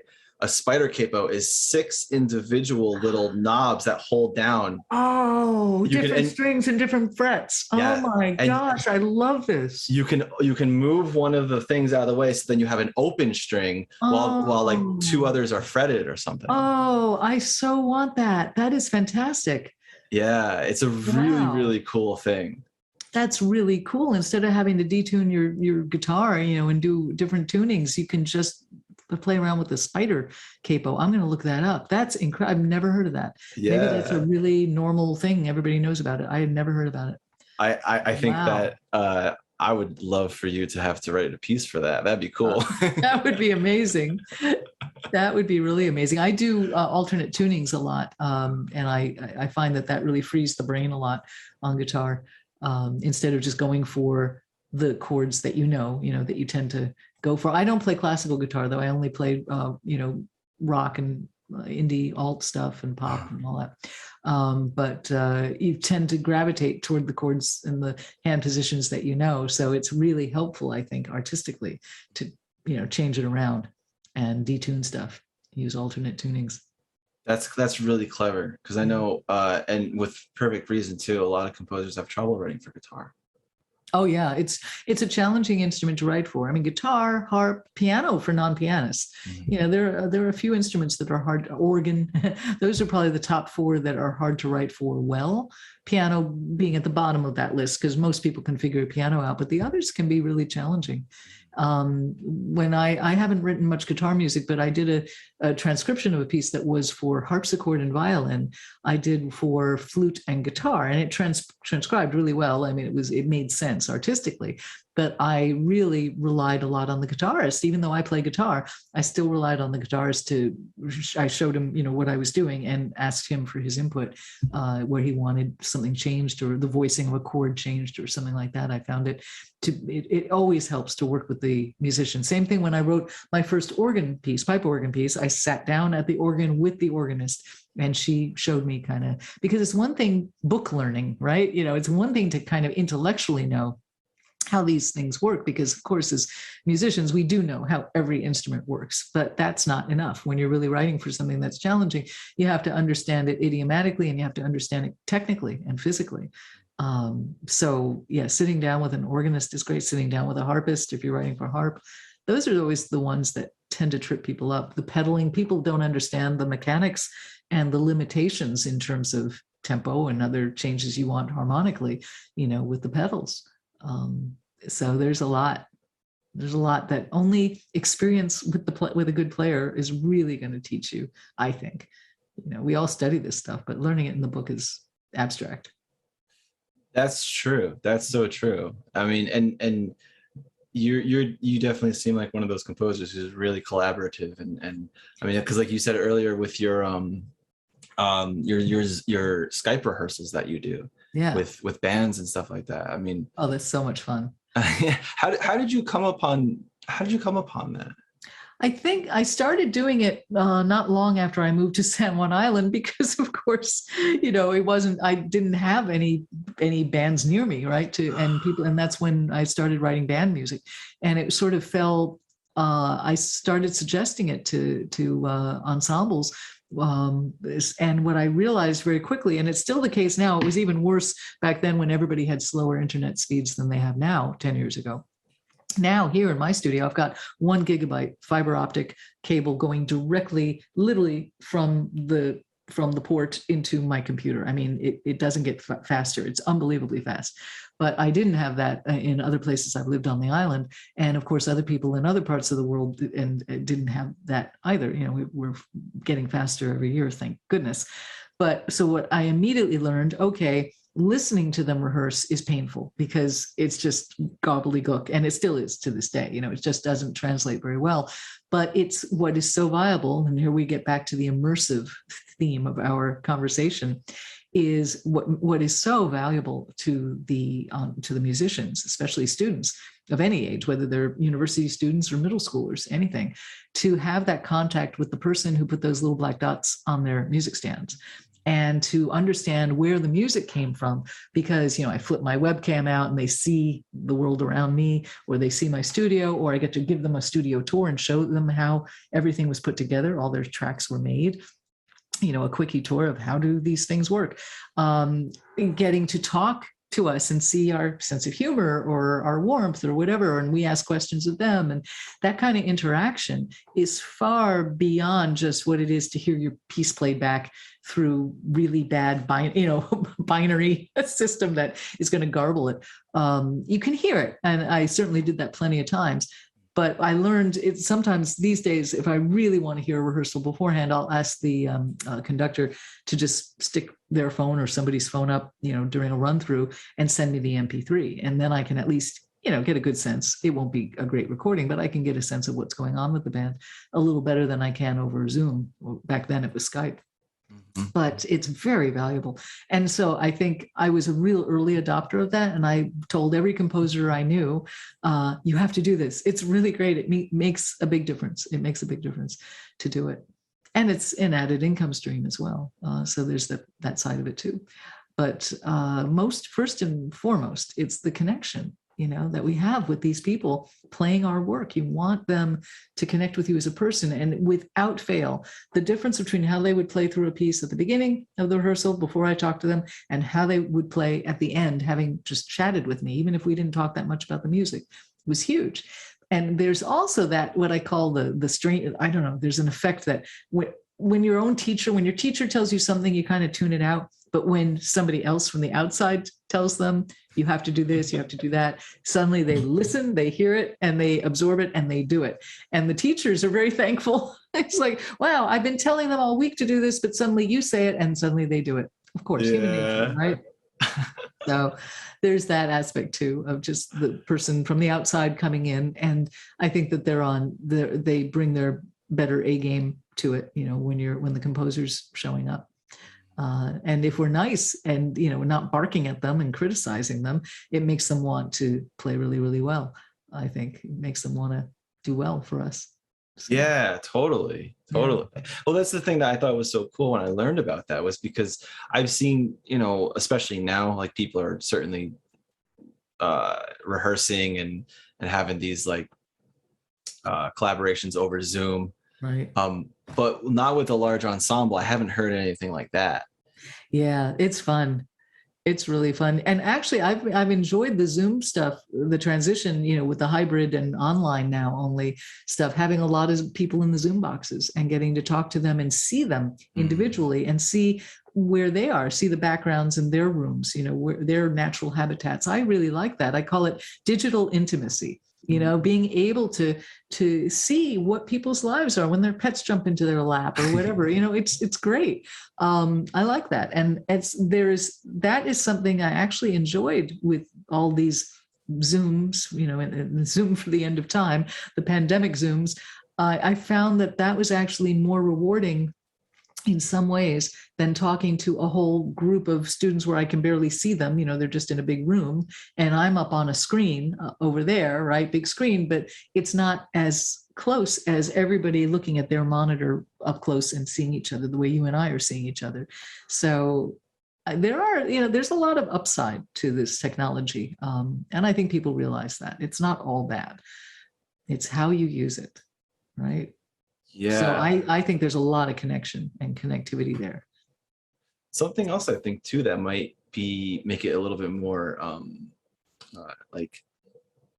palatable for people, I guess, is that being in that sort of like a Zoom lecture or presentation, whatever you want to say, they're watching from their house or their room, which is a place of comfort. And so because of that, they might be more likely to engage and ask questions or something, as opposed to being in like an auditorium where it's like you're amongst all these people in this giant room. And Absolutely. unfamiliar, uncomfortable space. Yeah, it's true. It's very true.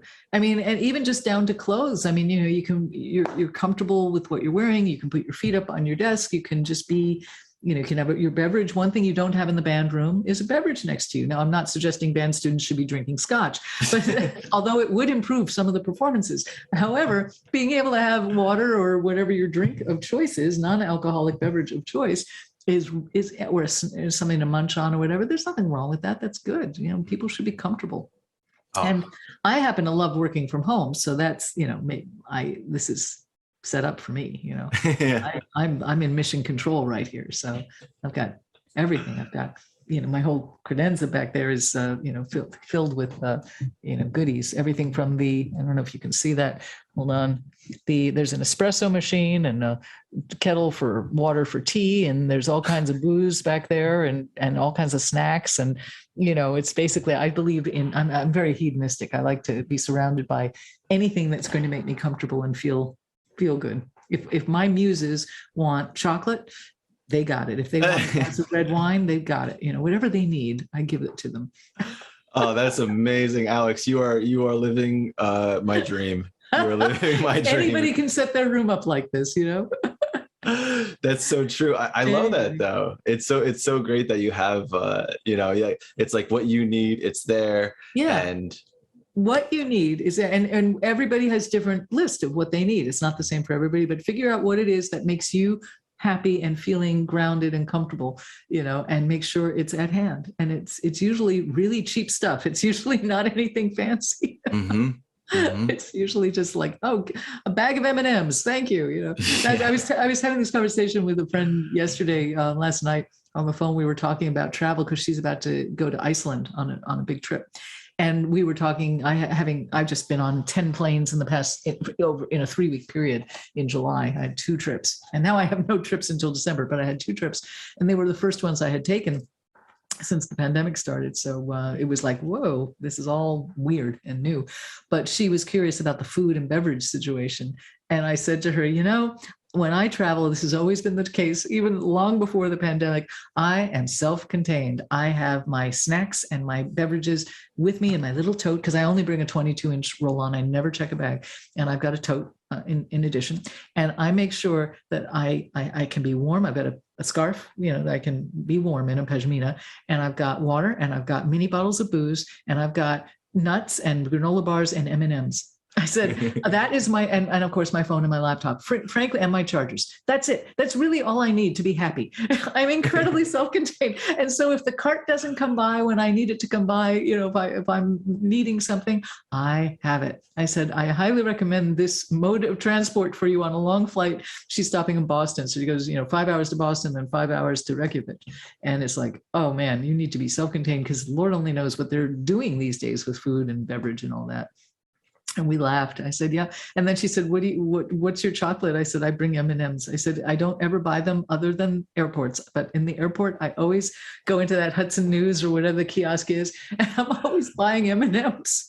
I don't care if they got nuts in them or if they're just the chocolate ones, but that is my happy place. I don't need a whole bag of them. I just, a few at a time on my tongue, just once in a while. It makes me happy. Whatever you need to make you happy. If it's an M&M, you can have your M&M, you know? That's my motto. That's beautiful. I feel like you and my mom would be perfect travel buddies, because her and our neighbor, they travel a lot, like on vacations a lot and stuff. Yeah. And my mom just has like a backpack, you know, and then our neighbor will have like suitcases and whatever. And she'll be like, oh, I forgot Q-tips. My mom's like, oh, here you go. You know, or like, oh, I don't have this. Like, oh, my mom's like, there you go. That's me.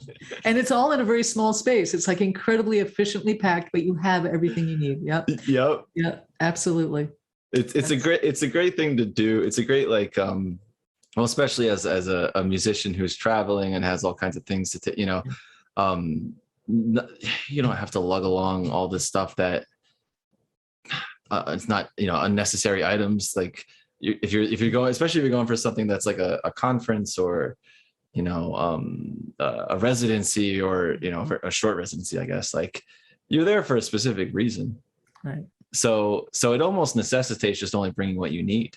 Just bring what you need, and also know that if you're staying in a hotel and not camping, the hotel has a hair dryer. It has, a trick I learned recently, because I'm a terrible ironer, and I try to buy clothes that don't wrinkle at all. But once in a while, you end up with a jacket that has a bad crease in it. You need to get that out. Well, every iron has a steamer in it. So you don't have to bring a little travel steamer. I mean, just use the iron that's in your hotel room, fill it with water, boom, boom, boom. I just did that in Grand Rapids. It worked like a charm. It was great. It's like, what I bring for monitors. Here's another great tip. If you have to be working on the road, like if you're copying out parts or doing something, something on your computer that you have to do while you're in the hotel room, bring an HDMI cable with you, USB to HDMI, because guess what? Every hotel, if it's a halfway decent hotel, has an LED big screen TV, and it's usually pretty next to the desk, and it usually swivels. So I connect my laptop to the big ass TV in the hotel room with a cable. It weighs nothing. And I have the most awesome big monitor, second monitor, connected to my computer when I'm working in a hotel room. Ta-da! Oh my God. Is that useful or what? Bring an HDMI cable. All the new TVs have HDMI. Yep. That's true. And bring an adapter, and if they don't, just bring adapters or something that they take up no room in your bag. They don't weigh anything, and you get a big payoff. Wow. I used to work in a hotel too. Really? I know about those TVs. Yeah, that's right. Exactly. That's a great tip. That's incredibly clever. How did you come upon that exactly? Like, I don't know, common sense. I think I was just dicking around with the TV, moving it in some hotel room, and I looked behind and I saw the connections, and the light bulb went on. Like, wait a minute, this is just like my big 32-inch monitor here, except it's even bigger, and I could use this. Aha! Next time I will bring a cable, and sure enough, it worked like a charm. I remember doing this. Was at Midwest. I mean, it was in Chicago. I remember the first time I really used this was a few years ago. And I was furiously finishing writing something while I was doing the Midwest Clinic. That was like a lot of work at the same time. And I had this beautiful room at the Hilton, on Michigan Avenue there, overlooking the water. It was all great. And I did this trick of hooking up the cable to the TV, and the TV was just perfect. It was like angled just perfectly, and my laptop was right here, and I could see everything I was doing. And I think I took pictures and posted it on Facebook. I was so proud of myself. That's a shining moment for sure. It was a shining moment of accomplishment. Yes. Yeah. It was great. So yeah, it was a few years ago I figured this out, and now anytime if I have to work, I bring a cable. I'm definitely using that. Yeah. I'm gonna go purchase another HDMI cable, and specifically for travel, I have it in my backpack always. There you go. How are you with composing in? Like, are you the type of composer who you have to be in complete sort of silence and isolated, or can you compose and work amongst some sort of sounds, I prefer silence. I know a lot of people who are kind of ADD love to work with a lot of noise and silence around them because it gives the brain something to focus on, to tune it out. I'm fascinated by how that works. I'm not one of those people. I would not. I have had to work in a Starbucks and places like that, but it is not my preference at all. I have noise canceling earbuds, of course, and so I put those puppies in and do my best. I mean, I've worked in many public places, like all of us have. There's no way around it. But left to my own druthers, a hotel room is much better. Or, if you're at a university doing a lecture or something, you find a classroom and just hole away in a room there. But you work where you have to, because deadlines are deadlines and they're unrelenting. But, that's exactly it. You just have to be, and we're back to that adaptable thing that we started talking about. You have to be adaptable. I think to be an artist in the 21st century, you have to know so many things and wear so many hats, and you have to go with the flow and be adaptable and just be, fleet of foot, whatever the term is. Your feet have to go fast, and your brain has to go fast, and you have to just adjust for your situation and make it work. And not bitch and moan about it either. That's the other thing. You have to have a good attitude. Right, exactly. Right, a good attitude. And don't save your bitching and moaning for private. We all bitch and moan, but you don't have to do it publicly. You don't have to take it out on anybody else. Oh, that's the thing about like composing in general is like the, you know, the what am I trying to say? Like, it's such a personal thing. Mm-hmm. And there's even a vulnerability when you're trying to sit there and like concoct this thing out from nothing. Yeah. And so even like, and I think that's what it is for me, is like being in a public space, like a Starbucks or something, and I'm like sitting there at a table. It's like, it's like being naked in a public place. yeah, Right. yeah. Yeah. It makes me uncomfortable. I like you, I've done it, and I do it when I have to, but I don't want to. I'm totally with you on that. And as a matter of fact, when I write, I often move, I flail, I move around, I move my arms, and not in a way that a proper conductor would, but just more in an expressive dance kind of way, because I'm feeling, whatever I'm writing. And that looks downright, like you should be put in an asylum if you do that in a Starbucks, right? I mean, there are certain things that just are not so cool to do in public, unfortunately. I mean, it's like I can wail around and flail in public, but it's better not to for the good of society, because we have this silent pact with society that we are all going to behave ourselves and stay in our lane, so to speak, physically, and not flail our arms in a Starbucks. So if that's how you really are most comfortable writing, then you're immediately limited right there. I mean, I don't flail all the time, but I like to feel free to flail.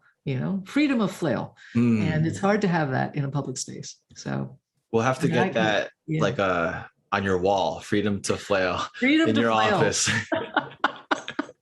I mean, if people walked into my studio when I'm in the midst, Dan has done it. He cracks up all the time because I flail and I also grunt. I would like to think of it as singing the pitch, but I'm never really trying to sing the pitch. Like, when you have a complicated chord, a very thick chord, and you need to notate something or work on something on the screen, but you don't want to lose that middle note. And so instead of like singing the note, you're going you just keep going right while you get this. And so Dan comes in and he cracks up. He's listening to me go I sound like a dying sheep. I mean, I sound so pathetic, and I'm flailing and I'm going It's the most unattractive thing.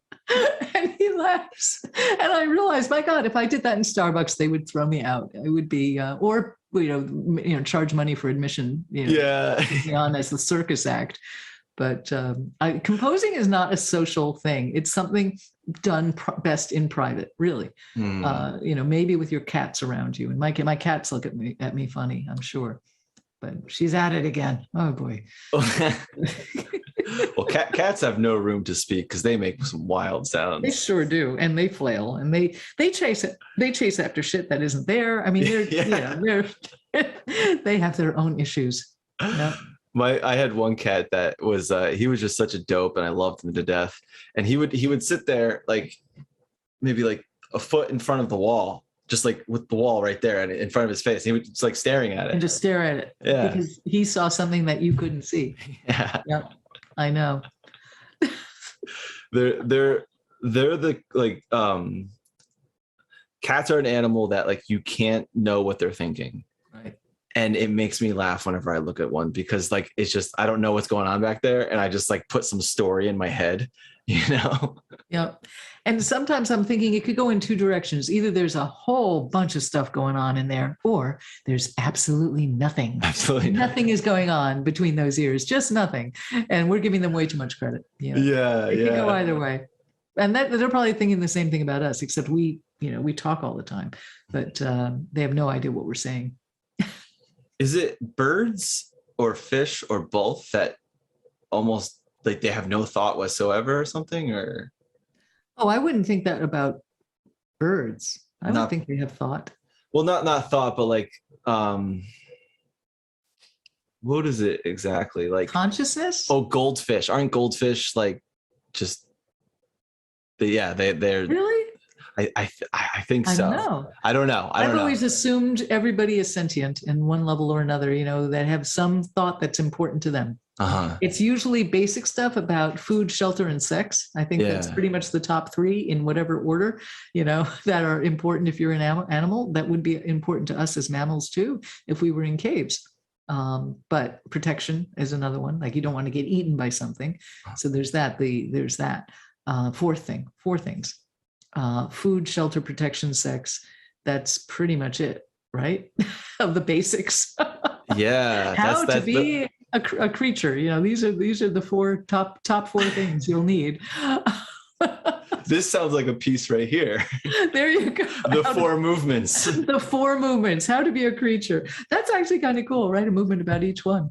Yeah, exactly. I feel like I have no idea what goes on in the minds of any other creature. I barely know what goes on in the minds of my fellow humans. Oh, yeah. Really. I have no concept. I think I have too much going on in my mind that I can't even take the time to wonder, like, what is this guy thinking? Like, it's just enough for me to even deal with. It's too much for me to deal with, right? Like, well, it's always good to think in terms of don't worry about what other people think of you, because they're too busy worrying about what other people think of them. I kind of like that idea. Long ago, and this is also a function of age. You get to be a certain age and you stop caring what the hell anybody thinks about you. You're just off in left field doing your thing, and that is the beauty of getting older. But I think most people are so concerned about what other people think about them, they're not even thinking about us that much anyway. So it's good. It's funny, yeah, because I've noticed that with myself as I get older, there are fewer things that I feel inhibited by, or like that I would be like 4 years ago I would have been embarrassed by. But there was a unfortunate, it wasn't a terrible scenario that happened, but my girlfriend and I were walking down the road the other day. And there was this older gentleman. He was walking up his steps and he had his groceries, and he slipped as he was walking, and he slipped on the stairs and dropped some of his groceries. And I ran over and I to see, like, are you okay? And he was like, oh, like kind of just like frazzled and stuff. Right. But I realized he was actually embarrassed. Oh. And so I asked him, I was like, is there anything I could do to help? Like, I'm not going to assume you need my help, but I saw this thing happen and I feel awful. Right. So I grabbed his milk. I put his milk to the side, and but yeah, that just sort of came to my mind when you mentioned like what other people are thinking and what you were thinking of. Yeah, he was embarrassed that he had slipped in public. Mm-hmm. And if he's an older man, he's probably already feeling a little embarrassed about maybe being more frail than he wants to admit, right? And there's that pride thing, and it's complicated. Yeah. That's very true. It's something that I feel like in school, like, or not even in school, just as a composer in general, you sort of start to become a little bit more comfortable with having critique, because you're consistently being like, what's the word? Not validated. Judged. Thank you. Yes, you're constantly being judged. There it is, judged. Yeah. But yeah, and as you get older and the more pieces you write and the more in your own skin you are comfortable, you accept the judgments. You realize not everybody is going to dig what you do, and that's fine. And you know that there will always be some people who do dig what you do, and that's great. And that the judgment from others is like, okay, fine. Outside of a learning, experience. I mean, when you got teachers, sure, you're being not only judged, but you're being informed as to what might be more helpful choices to make and different approaches to things. That's all how we get better at what we do. But, once you're out there in the world doing it, you are going to be your own harshest judge in a sense, right? And you're the one judging yourself, because unfortunately composers don't have editors. So it's up to us to be our own editors, which is tricky. But yeah, I think just embracing the fact that we're not out there to please everybody. We're out there to first and foremost be authentic in our personal expression. And secondly, to trust that if we are authentic enough and doing something from our heart, other people will naturally gravitate to it. Not everybody, but other people, and to be totally happy with that and comfortable with that. That to me is the secret of a happy career as a creative person, is just embrace, being honest with yourself and knowing that there will be some people in the world who will relate to it. I like that. You know, I like. and that your goal is not to be approved of by everybody. That would be exhausting, wouldn't it? To try to be approved of by everybody. Separate from music, one of my favorite lines is from a Nashville pop star who said, if you ain't, he had this great Southern accent. He said, if you ain't pissing somebody off some of the time, you just ain't trying hard enough. And I just loved that. I thought, man, that is so true. It's like, stop trying to be so perfect and polite and nice and, all of these things we're told to be. And I'm not saying don't be a good, gracious person, but I'm saying stop worrying about, everything just being perfect. It won't be. We're human. We mess up all the time. Back to bonehead maneuvers at the beginning of this long conversation.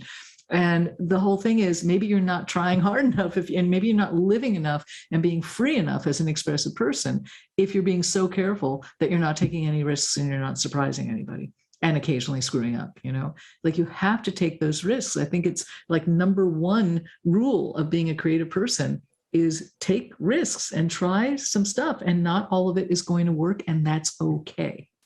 And I think that last part is very hard for our colleagues to grasp, to accept the that's okay part.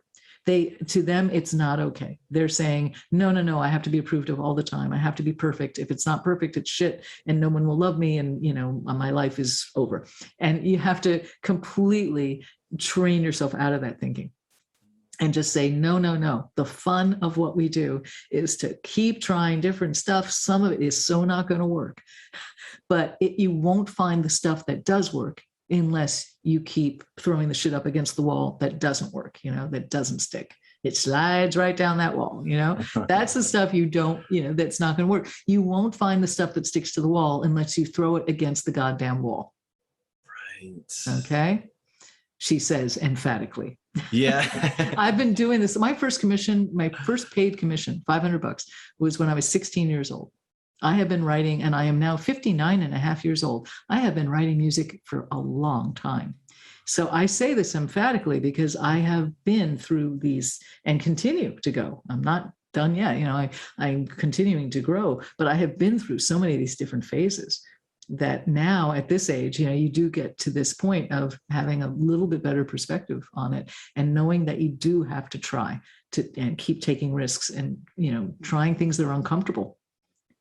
And don't stay in your comfort zone.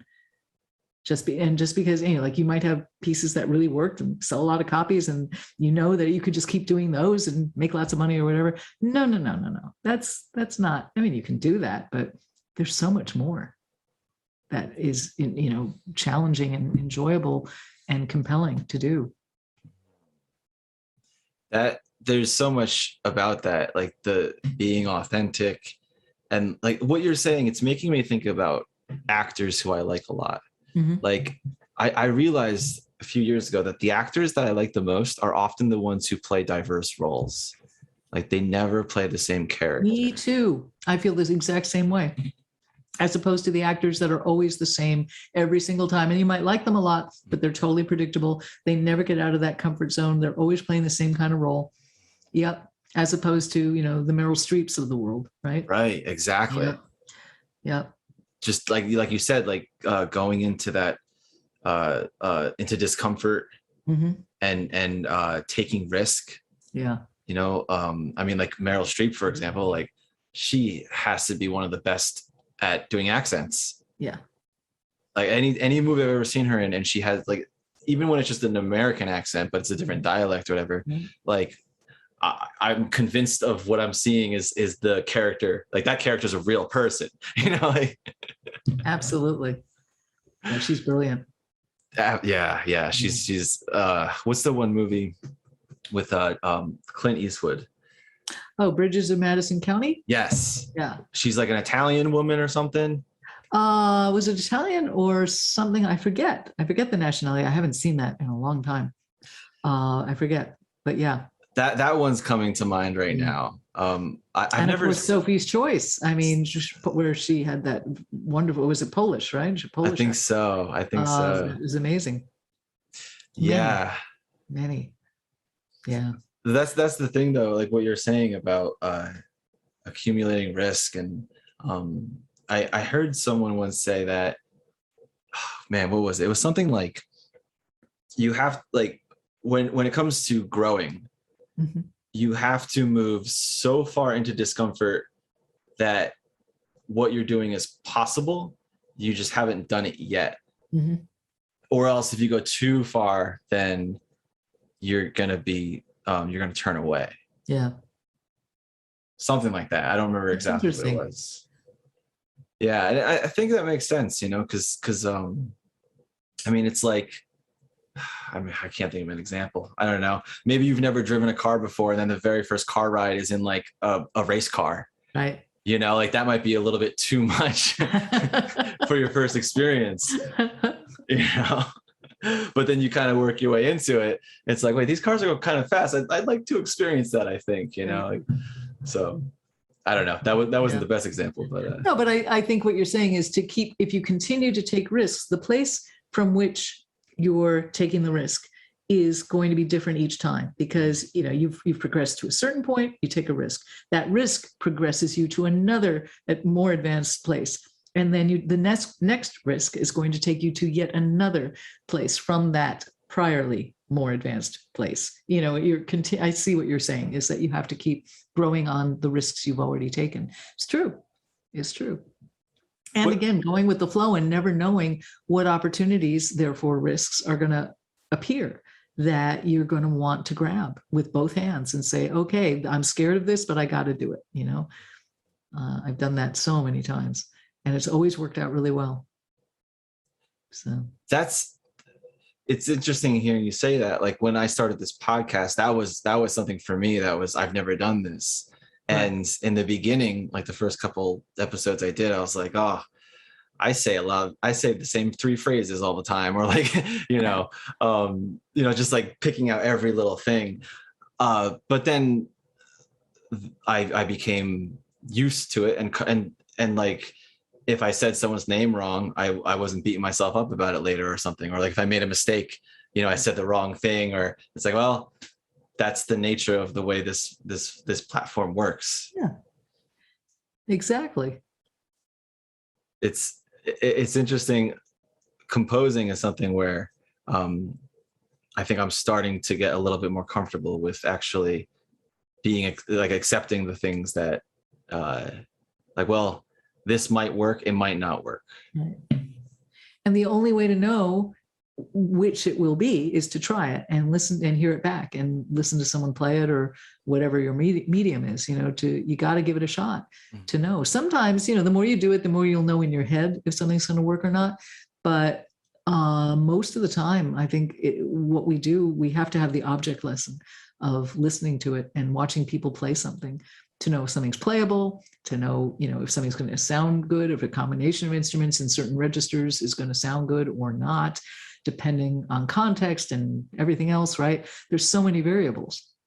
I mean, there are so many variables in what we do. But that's the fun of it. I do a lot of wacky, weird things in my stuff. And I love, my attitude is, I think this will work. And if it doesn't, I'll know that it doesn't, then I can go back and, adjust it after the premiere or whatever, if it doesn't work. But it always feels so good to, to try it.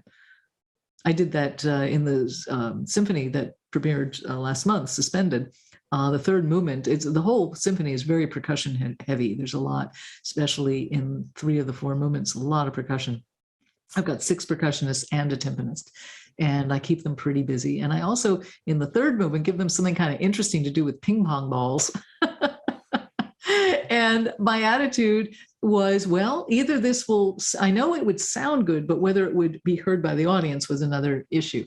And happily, it was. And my attitude was, well, if it doesn't work, I'll figure out some workarounds, but let's try. Because there was no way for me to know, kind of like mixing for an 84,000 seat stadium. There's certain things you cannot anticipate. You just have to try and say, okay, what's this going to be like, So I think that's the joy of what we do as composers.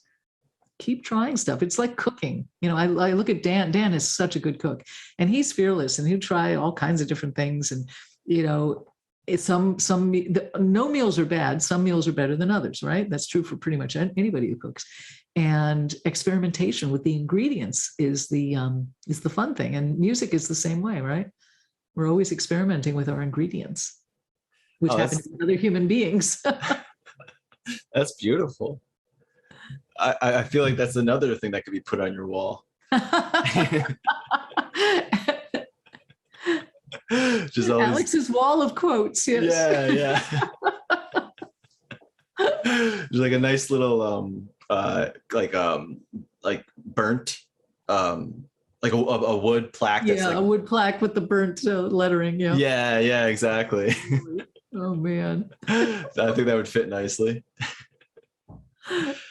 It's the thing about, so I have a question about risk.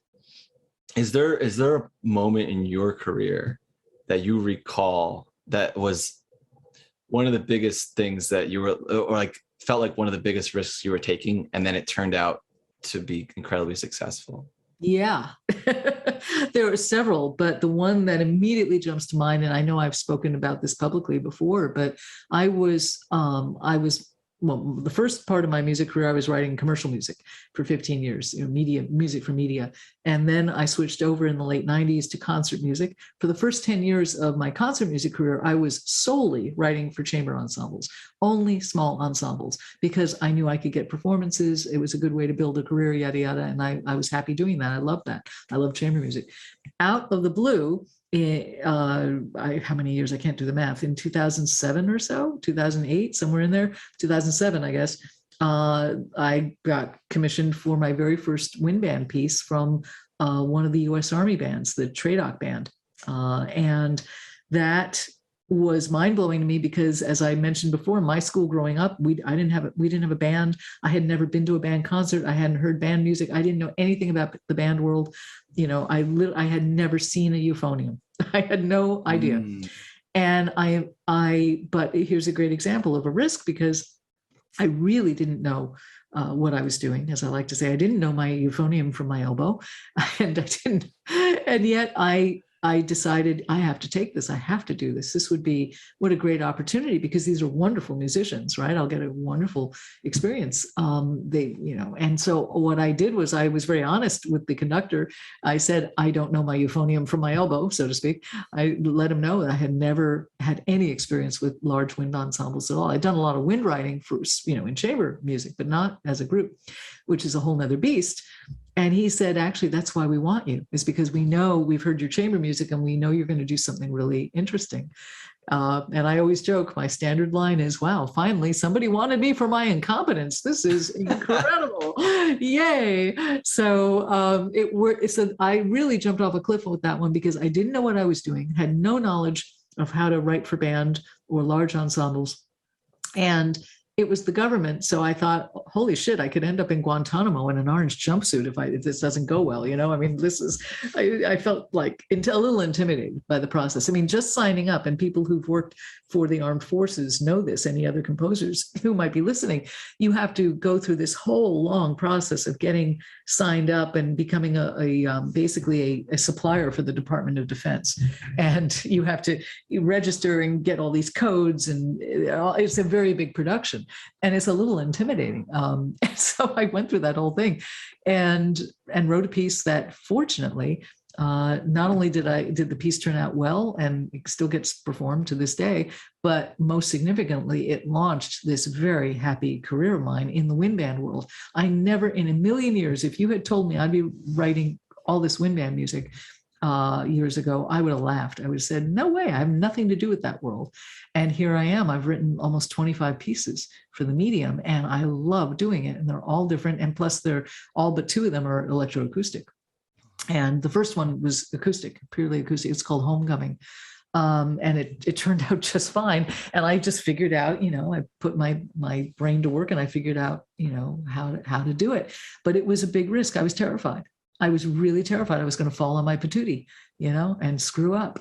But I had no idea the great joy, not only the music, but the people, the whole world of the wind band world and education and all these things. I'm not a teacher, I'm not on faculty anywhere, but I get to help with education and with music education by, writing pieces, especially for the younger players, right? Writing pieces that give them some tools that I think that they need for the 21st century that other composers maybe have not been doing for them, composers of the past. So I feel like so lucky that I jumped off that cliff and took that risk. So there's an example. That's an amazing example. Wow. Changed my life. It absolutely changed my life. And the wind band portion of my career has been by far the most fruitful in every aspect, aesthetically, financially, socially, everything. It's just been a total joy. And had I not taken that risk, I don't know, maybe another opportunity might have come along, but that was the opportunity I needed to take. So I'm constantly telling colleagues, and especially younger people, when I'm Zooming with them and talking to their classes, and I tell them this story and other stories like it, and I'm always encouraging them to take risks. To jump off those cliffs. I mean, not stupid risks, not anything that's going to hurt you or kill you or hurt somebody else. As long as it's legal, take the risk, legal and not going to end you up in the hospital if it doesn't go well. Those are kind of the baselines, right? But music, the good thing is rarely does somebody die doing it. Rarely. Right. So I'm constantly encouraging people to, get out of their comfort zone and take risks. And you never know the huge reward you're going to get from it that you never would have imagined. You would not have thought. Wow. Yeah. That's pretty amazing. I didn't know about that. Yeah. I've heard you on the Portfolio Composer podcast. I don't know if you told that story or not, but I've seen some of your interviews and everything, but I don't remember that story. Oh, I'm glad, because I feel like it's one of those stories that I tell a lot because the subject comes up a lot. It's a good subject. And to me, it's just such a shining example of this, a hopeful example for anybody listening. Like, take the risk, man, because you don't know how cool things can turn out, And like, what's the worst thing that can happen? This is the other thing. Anytime any of us are presented with risk, immediately say, okay, so if it doesn't work out, where am I? And the answer, as long as it's safe, legal, and not going to end up in the hospital, end you up in the hospital, right? If it's music, the answer is you're going to end up exactly where you were this morning when you woke up. Right. In other words, that's not a bad place. You're just fine. It just means that you will have tried something. Maybe it didn't work out that great. Maybe you realize wind band writing is not for me, or whatever. I have no idea what to do with the euphonium. Whatever your thing is, like, okay, fine. It's not the end of the world. Go back to chamber music or music for film and TV or whatever the thing is you want to do. It's not the end of the world. I think perspective and context are so important for people to have, right? And to just realize you're still going to be loved. You're still going to be lovable. You're still going to be happy. If something doesn't work out, and, sometimes it doesn't, you're still going to be fine. You can just say, okay, I tried something and it turned out not to be up my alley, So. That's exactly, I like that. What you said, it's all context and perspective. Was that it? Yeah. That makes so much sense. I mean, because the perspective that you have on something is greatly going to impact the way you feel about it. That's right. And if you have a do or die, hysterical in a bad way, kind of neurotic perspective, that's going to make it a miserable experience, very stressful, and make you feel like an utter failure if it doesn't work out. If something doesn't work out for me, assuming I haven't let somebody down, assuming the only thing that hasn't worked out is, I've tried something that, kind of fell on its ass in terms of, a musical approach or something. If I'm the only person that's hurt by it, I don't feel like a failure. I feel like someone who attempted something. It's not failure. It's just not the success that you had hoped it would be. You're not failing, or maybe you're just failing constantly, but that's all a good thing. There's nothing bad about failing to achieve what you're trying to do. It just means you have to keep trying to achieve it. Right? Just keep trying. You have to fail to get to that place until you finally get to that place. And the only way you're going to get to that place is by continuing to try, which means taking the risk of failing. So in my book, there's no way to avoid failing. It's like we're trying to fail, basically. You know, some people say you're trying to succeed. It's almost like, no, I'm just trying to fail. I'm just going to see how many times can I do this until I get the right one. And frankly, I see the humor in it. You know, I mean, I try to amuse myself when some pieces. I'm sure you've had this experience. Most writers have, where you're not only are you not getting the right idea on the first or second bounce, you're not getting the right idea after the second week and the 20th. Oh my God. Right? You're Yeah. struggling. And it's not failing. It just means it's taking time. You're not failing. You're succeeding because you're continuing to try. Failure is when you stop trying. Failure is when you walk away and say, I'm done with this. I'm not going to do it. That's failing in my book. I'm not going to give up. So I think that the perspective of that is so important. And it comes again, it ties back to this whole fear of not being loved and not being perfect enough. And if we can release ourselves from that stupid fear and just realize that the whole point of being creative, the whole gestalt of it, is to put yourself in your most vulnerable state, like you were talking about earlier, right? If our job is to be vulnerable. Our job is that. If we're not doing it right? We're not, dialing into the deepest parts of ourselves. And so if that's our job, be okay with it, accept that and know that, we're not dependent on outside approval. We're dependent on inside approval, ours. So that's the approval that matters. Everybody who writes knows, when you've written something you like, right? And it's like, then you keep writing, you just keep going. And you also know that probably someone else will like it too. So. Whew, Alex, I'm loving that. That's like you are dropping bombs there. That was. I'm glad. I want to encourage you. I want to encourage everybody, find our happy space. It's up to us to find our happy space. I'm definitely getting a lot of encouragement here, undoubtedly. There's so many things that I'm curious about, and with that commission, for example, right? You got that first commission and it was like a big risk you were taking. Mm-hmm. When you were going through that, like, okay, you now have the commission, now you have to do it, right? I'm sure you can see where I'm going with this. Oh, right? Yeah. Where were you? Were you like flailing? Were you down in the dumps, like, I don't know how I'm going to do this? And then like all of a sudden one day you just did it? Or was it like you were so motivated by it that you just went right through it, no problem? I think it was a combination of everything you just said. I really do. Because I'm sure I was absolutely terrified, in the beginning, thinking, where do I start? What do I do?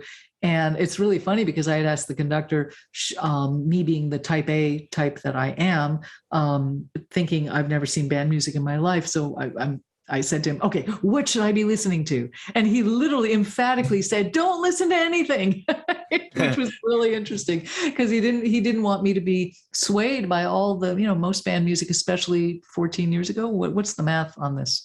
How many years ago is 2007? 14. Yeah. 14. Yeah.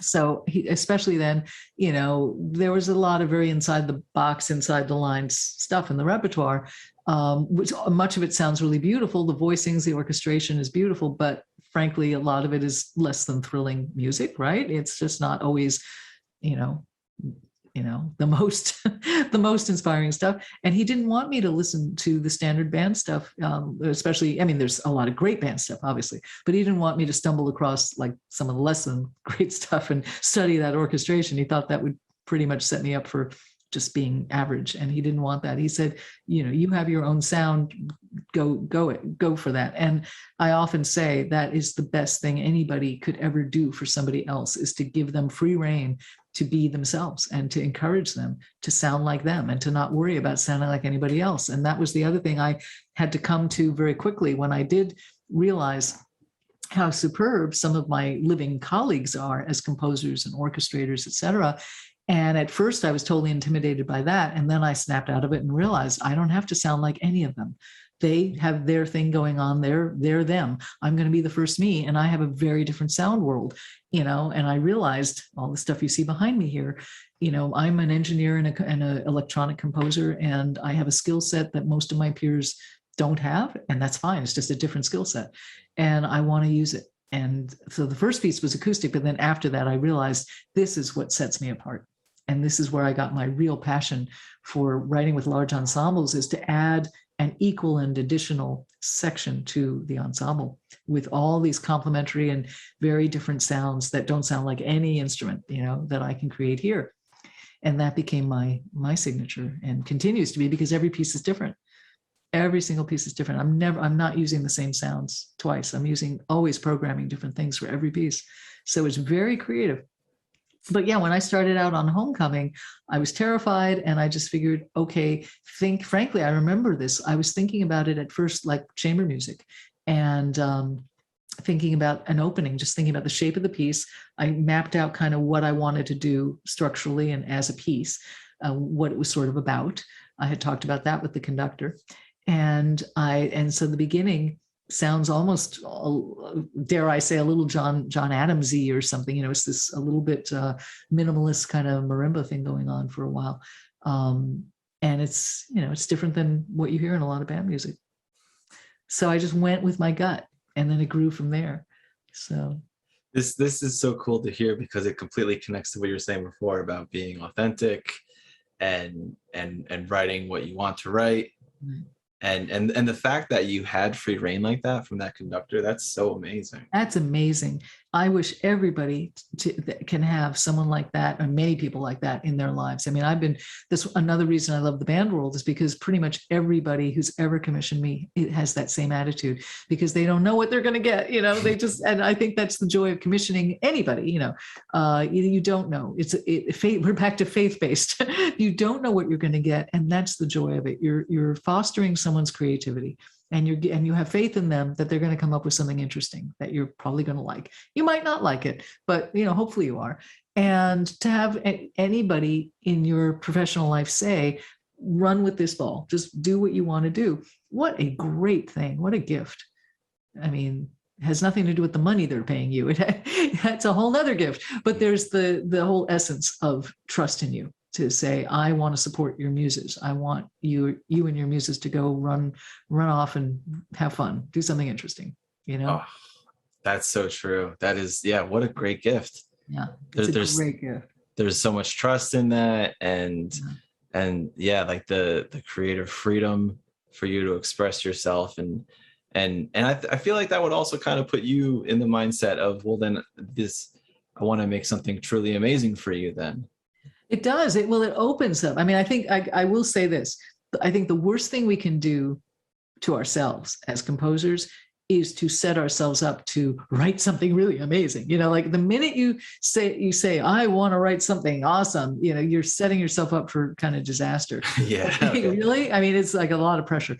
Don't think in those terms. Just think of, I want to write something very personal, or I want to write just something. I want to write the music I want to hear. That's always what I say. I'm just going to write the music I want to hear. And I don't qualify it with, it's going to be the best thing ever, because if you do that, you're just sinking yourself. It just puts too much pressure on your muses.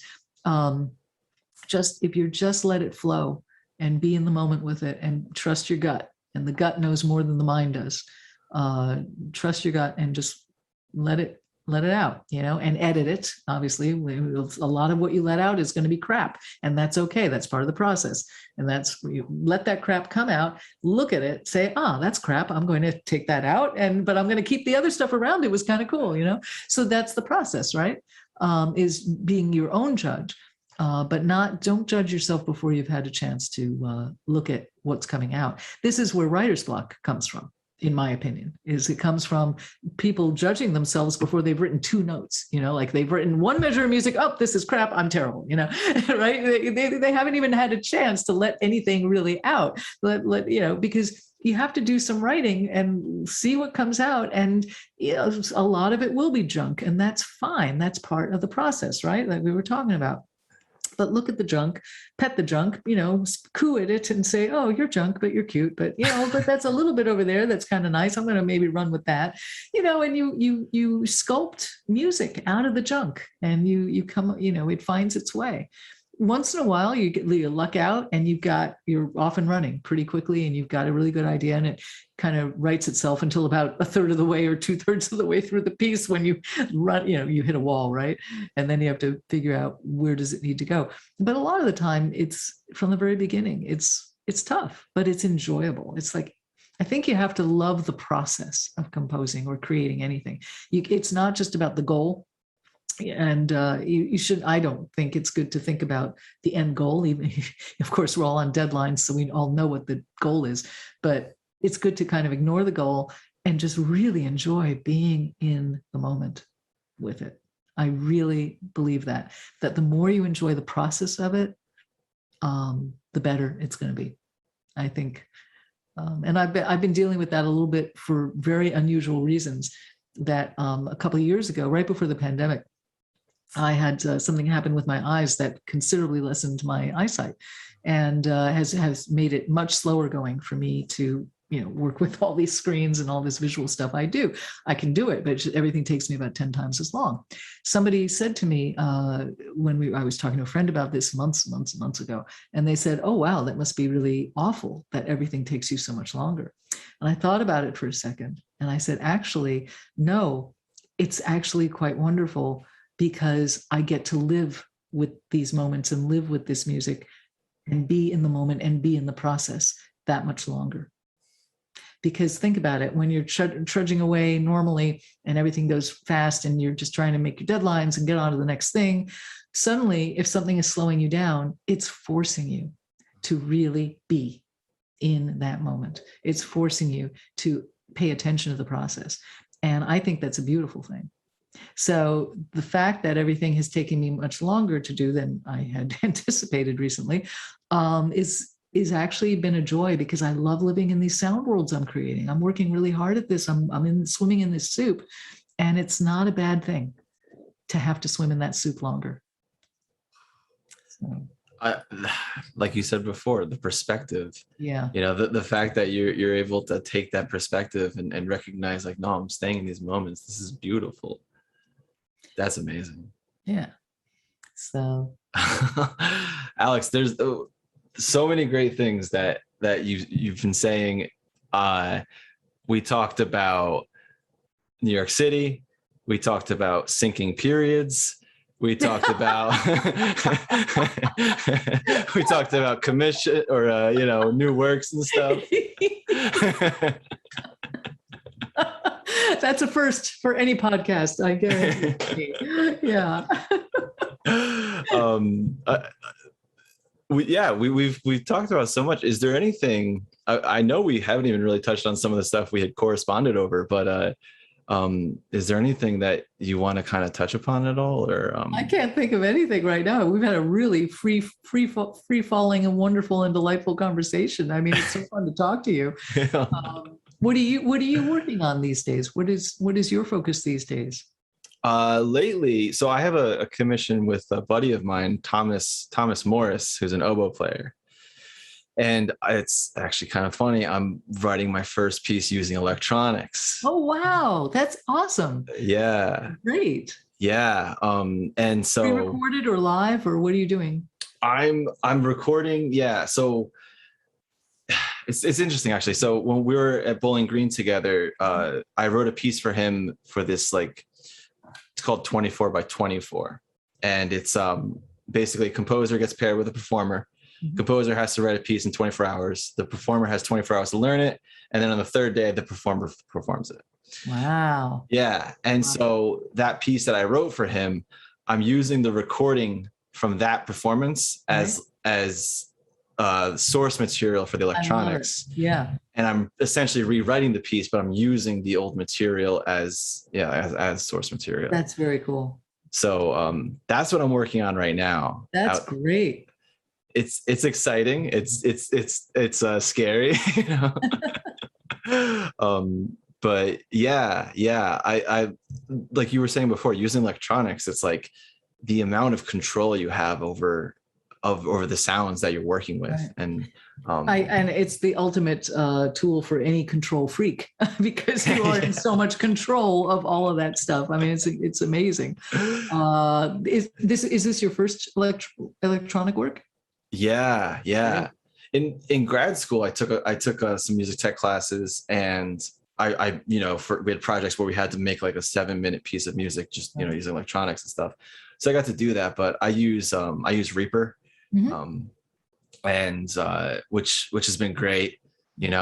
I don't have all the hardware. That's one thing that I have yet to acquire, but within time. Yeah. And listen, with very little or no hardware, you can do a hell of a lot these days. I mean, it's not like the old days when you needed a room full of gear. I mean, seriously, you can do so much on a laptop these days. Right. I use my phone to sample stuff all the time. By the way, the analog to digital converter in phones is really good in the recording thing you got on your iPhone or Android or whatever you got. And so I do a lot of my sampling that way. And then, there's a lot of free software out there. Audacity is free. Obviously, GarageBand, a lot of these DAWs, digital audio workstations, are free. There's really, the sky's the limit. And then, when you get fancier schmancier into stuff, sure, you can get interfaces and other things and add to your libraries. But it's all within reach. It's amazing what you can do with on no budget at all. So don't feel like you have to have a lot of hardware to dive in to this part of the world. You don't. So you've got the hardware you need. That's true. Yeah. I'm probably due for a new laptop.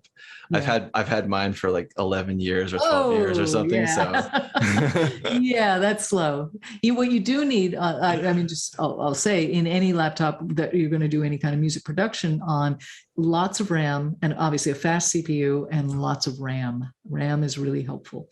And, as big an internal drive, plus, as I call them, a data colostomy bag, otherwise known as an external hard drive. I always have a 5 terabyte external drive on my laptop at all times. It's not my main computer rig. I mean, my rig is separate behind me. It's not my laptop, obviously. But on my laptop, I've got, a good amount of storage there too. And you can just never have enough. So if you do buy a new laptop, you're a Mac guy? Or I have PC. Okay, yeah, just look for lots of RAM and as fast a PC as you can get. That will do the trick for you.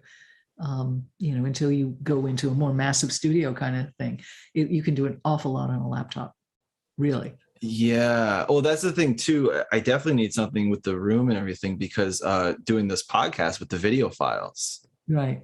The video files can be really big, especially one like this that's gone on for 2 hours or whatever it's been. Yeah, it's been two. I think it's been 2.5. It's been 2.5 hours. Wow. Jeez. That's funny. But marathon podcast. Yeah. But I think you do need data storage is great. Greatly important. Definitely. That's great advice. I'm glad you're getting your toes into the digital world. It's really fun. The sky's the limit. I mean, think of all the plugins and all the ways you can manipulate the sound from that oboe recording. How cool is that? So many things you can do with it. Have you done much digital audio editing before? A little bit, not a lot. I wouldn't say extensively. And when I did do it, it was like every 2 years or something, like it wasn't frequent or frequent enough where I can kind of remember and maintain it.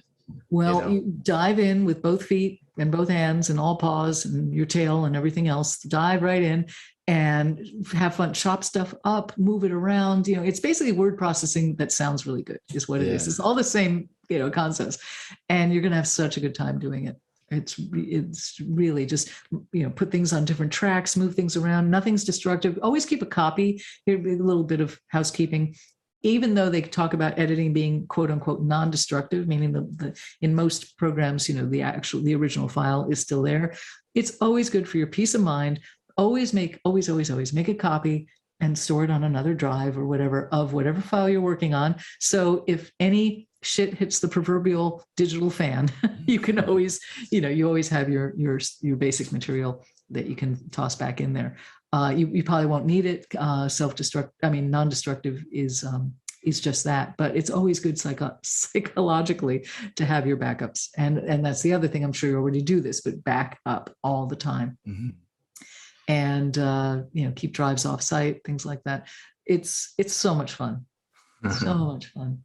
Well, that's like great insurance right there. That's such a it's so clear at how what's the word, you definitely know how to make sure this all works properly. And rule number one is expect everything to go wrong, right? So that cover your ass and always make sure that you've got copies of everything, because sometimes some weird thing can happen, and as many people say, it's not a matter of if but when a drive fails.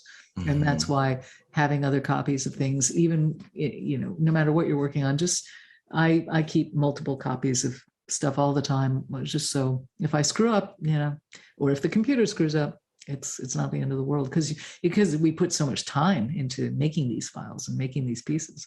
Mm-hmm. Yeah, it's so smart. You'll have to please send me this when you're done with it, or want to show it to me in mid-process. I'd love to hear it. I'd love to see what you're doing. Oh, that I would gladly send it to you. Yeah, thank you so much. Is there a time frame for when you need to deliver it? October. All right, so it's coming up. So pretty soon. Thick of it. Yeah. I'm in the thick of it. Yeah. About how long a piece is it going to be? It's going to be 8 to 10 minutes or so. I'm thinking just oboe and track, or any other instruments? Just oboe and track. Yeah, great. Yeah.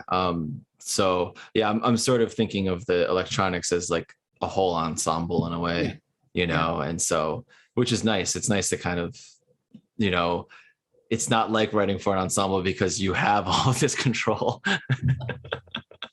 I could go on and on about that. There is a lot to be said about electronics doing exactly what you as the artist want them to do. Right. It's the same tempo, it's the same dynamic, it's the same pitch all the time. It's never going to change. But of course, what you're lacking is the humanity, right? And all that beautiful aspect of human beings and all the variables they bring to something. So I like having both at the same time, the peanut butter and the chocolate all together, I like that too. You get the humans and the machines, and they all play nice together. That's great. Yeah. Well, good luck with the piece. Have a great time being in the moment and in the process with it. Thank you. Yeah, I'm really excited about it. It's fun. So before we finish off here, Alex, is there any like projects you have coming up you want to let people know about, or how to contact you, or your website or social media, all that stuff? Yeah, website, alexshapiro.org, O-R-G, very important, O-R-G, alexshapiro.org. You can contact me through there, or alex@alexshapiro.org. Socials, my Facebook page is an open book to all. I post really groovy things there, like whales, etc. So I welcome anybody listening, which might be like 2 people and a ferret at this point after 2.5 hours. But anybody who's hearing this is welcome to check out my Facebook page and follow that. And in terms of stuff I'm working on, I'm right now dealing with the final edits post-premiere, as one does, of the symphony Suspended, and getting that into print. I am my own publisher. Hal Leonard is my distributor and does my printing, and they are absolutely wonderful to work with. And so I'm preparing this for a very big print job, because it's a big piece and 4 movements, 30 minutes. And so there's a lot of prep that goes into that. And that's what I'm currently doing some mixes of other live performances and things that have been coming in to be able to post. So, and I've got a couple of new electroacoustic band pieces coming up, and a piano concerto coming up. So it's never a dull time, never a dull moment. And if for anybody who's going to be in Chicago in December, I will very much be at the Midwest Clinic. I am speaking on 2 panels, doing 2 clinics, and it will be really fun, Adam, to say hi to you in person. So that'll be a joy to meet you. Definitely. Yeah, I will most definitely be here. So hopefully we can make that happen. Excellent. Yeah. Thank you so much for this conversation. I really enjoy talking to you and enjoy the opportunity to, sound off about all these things.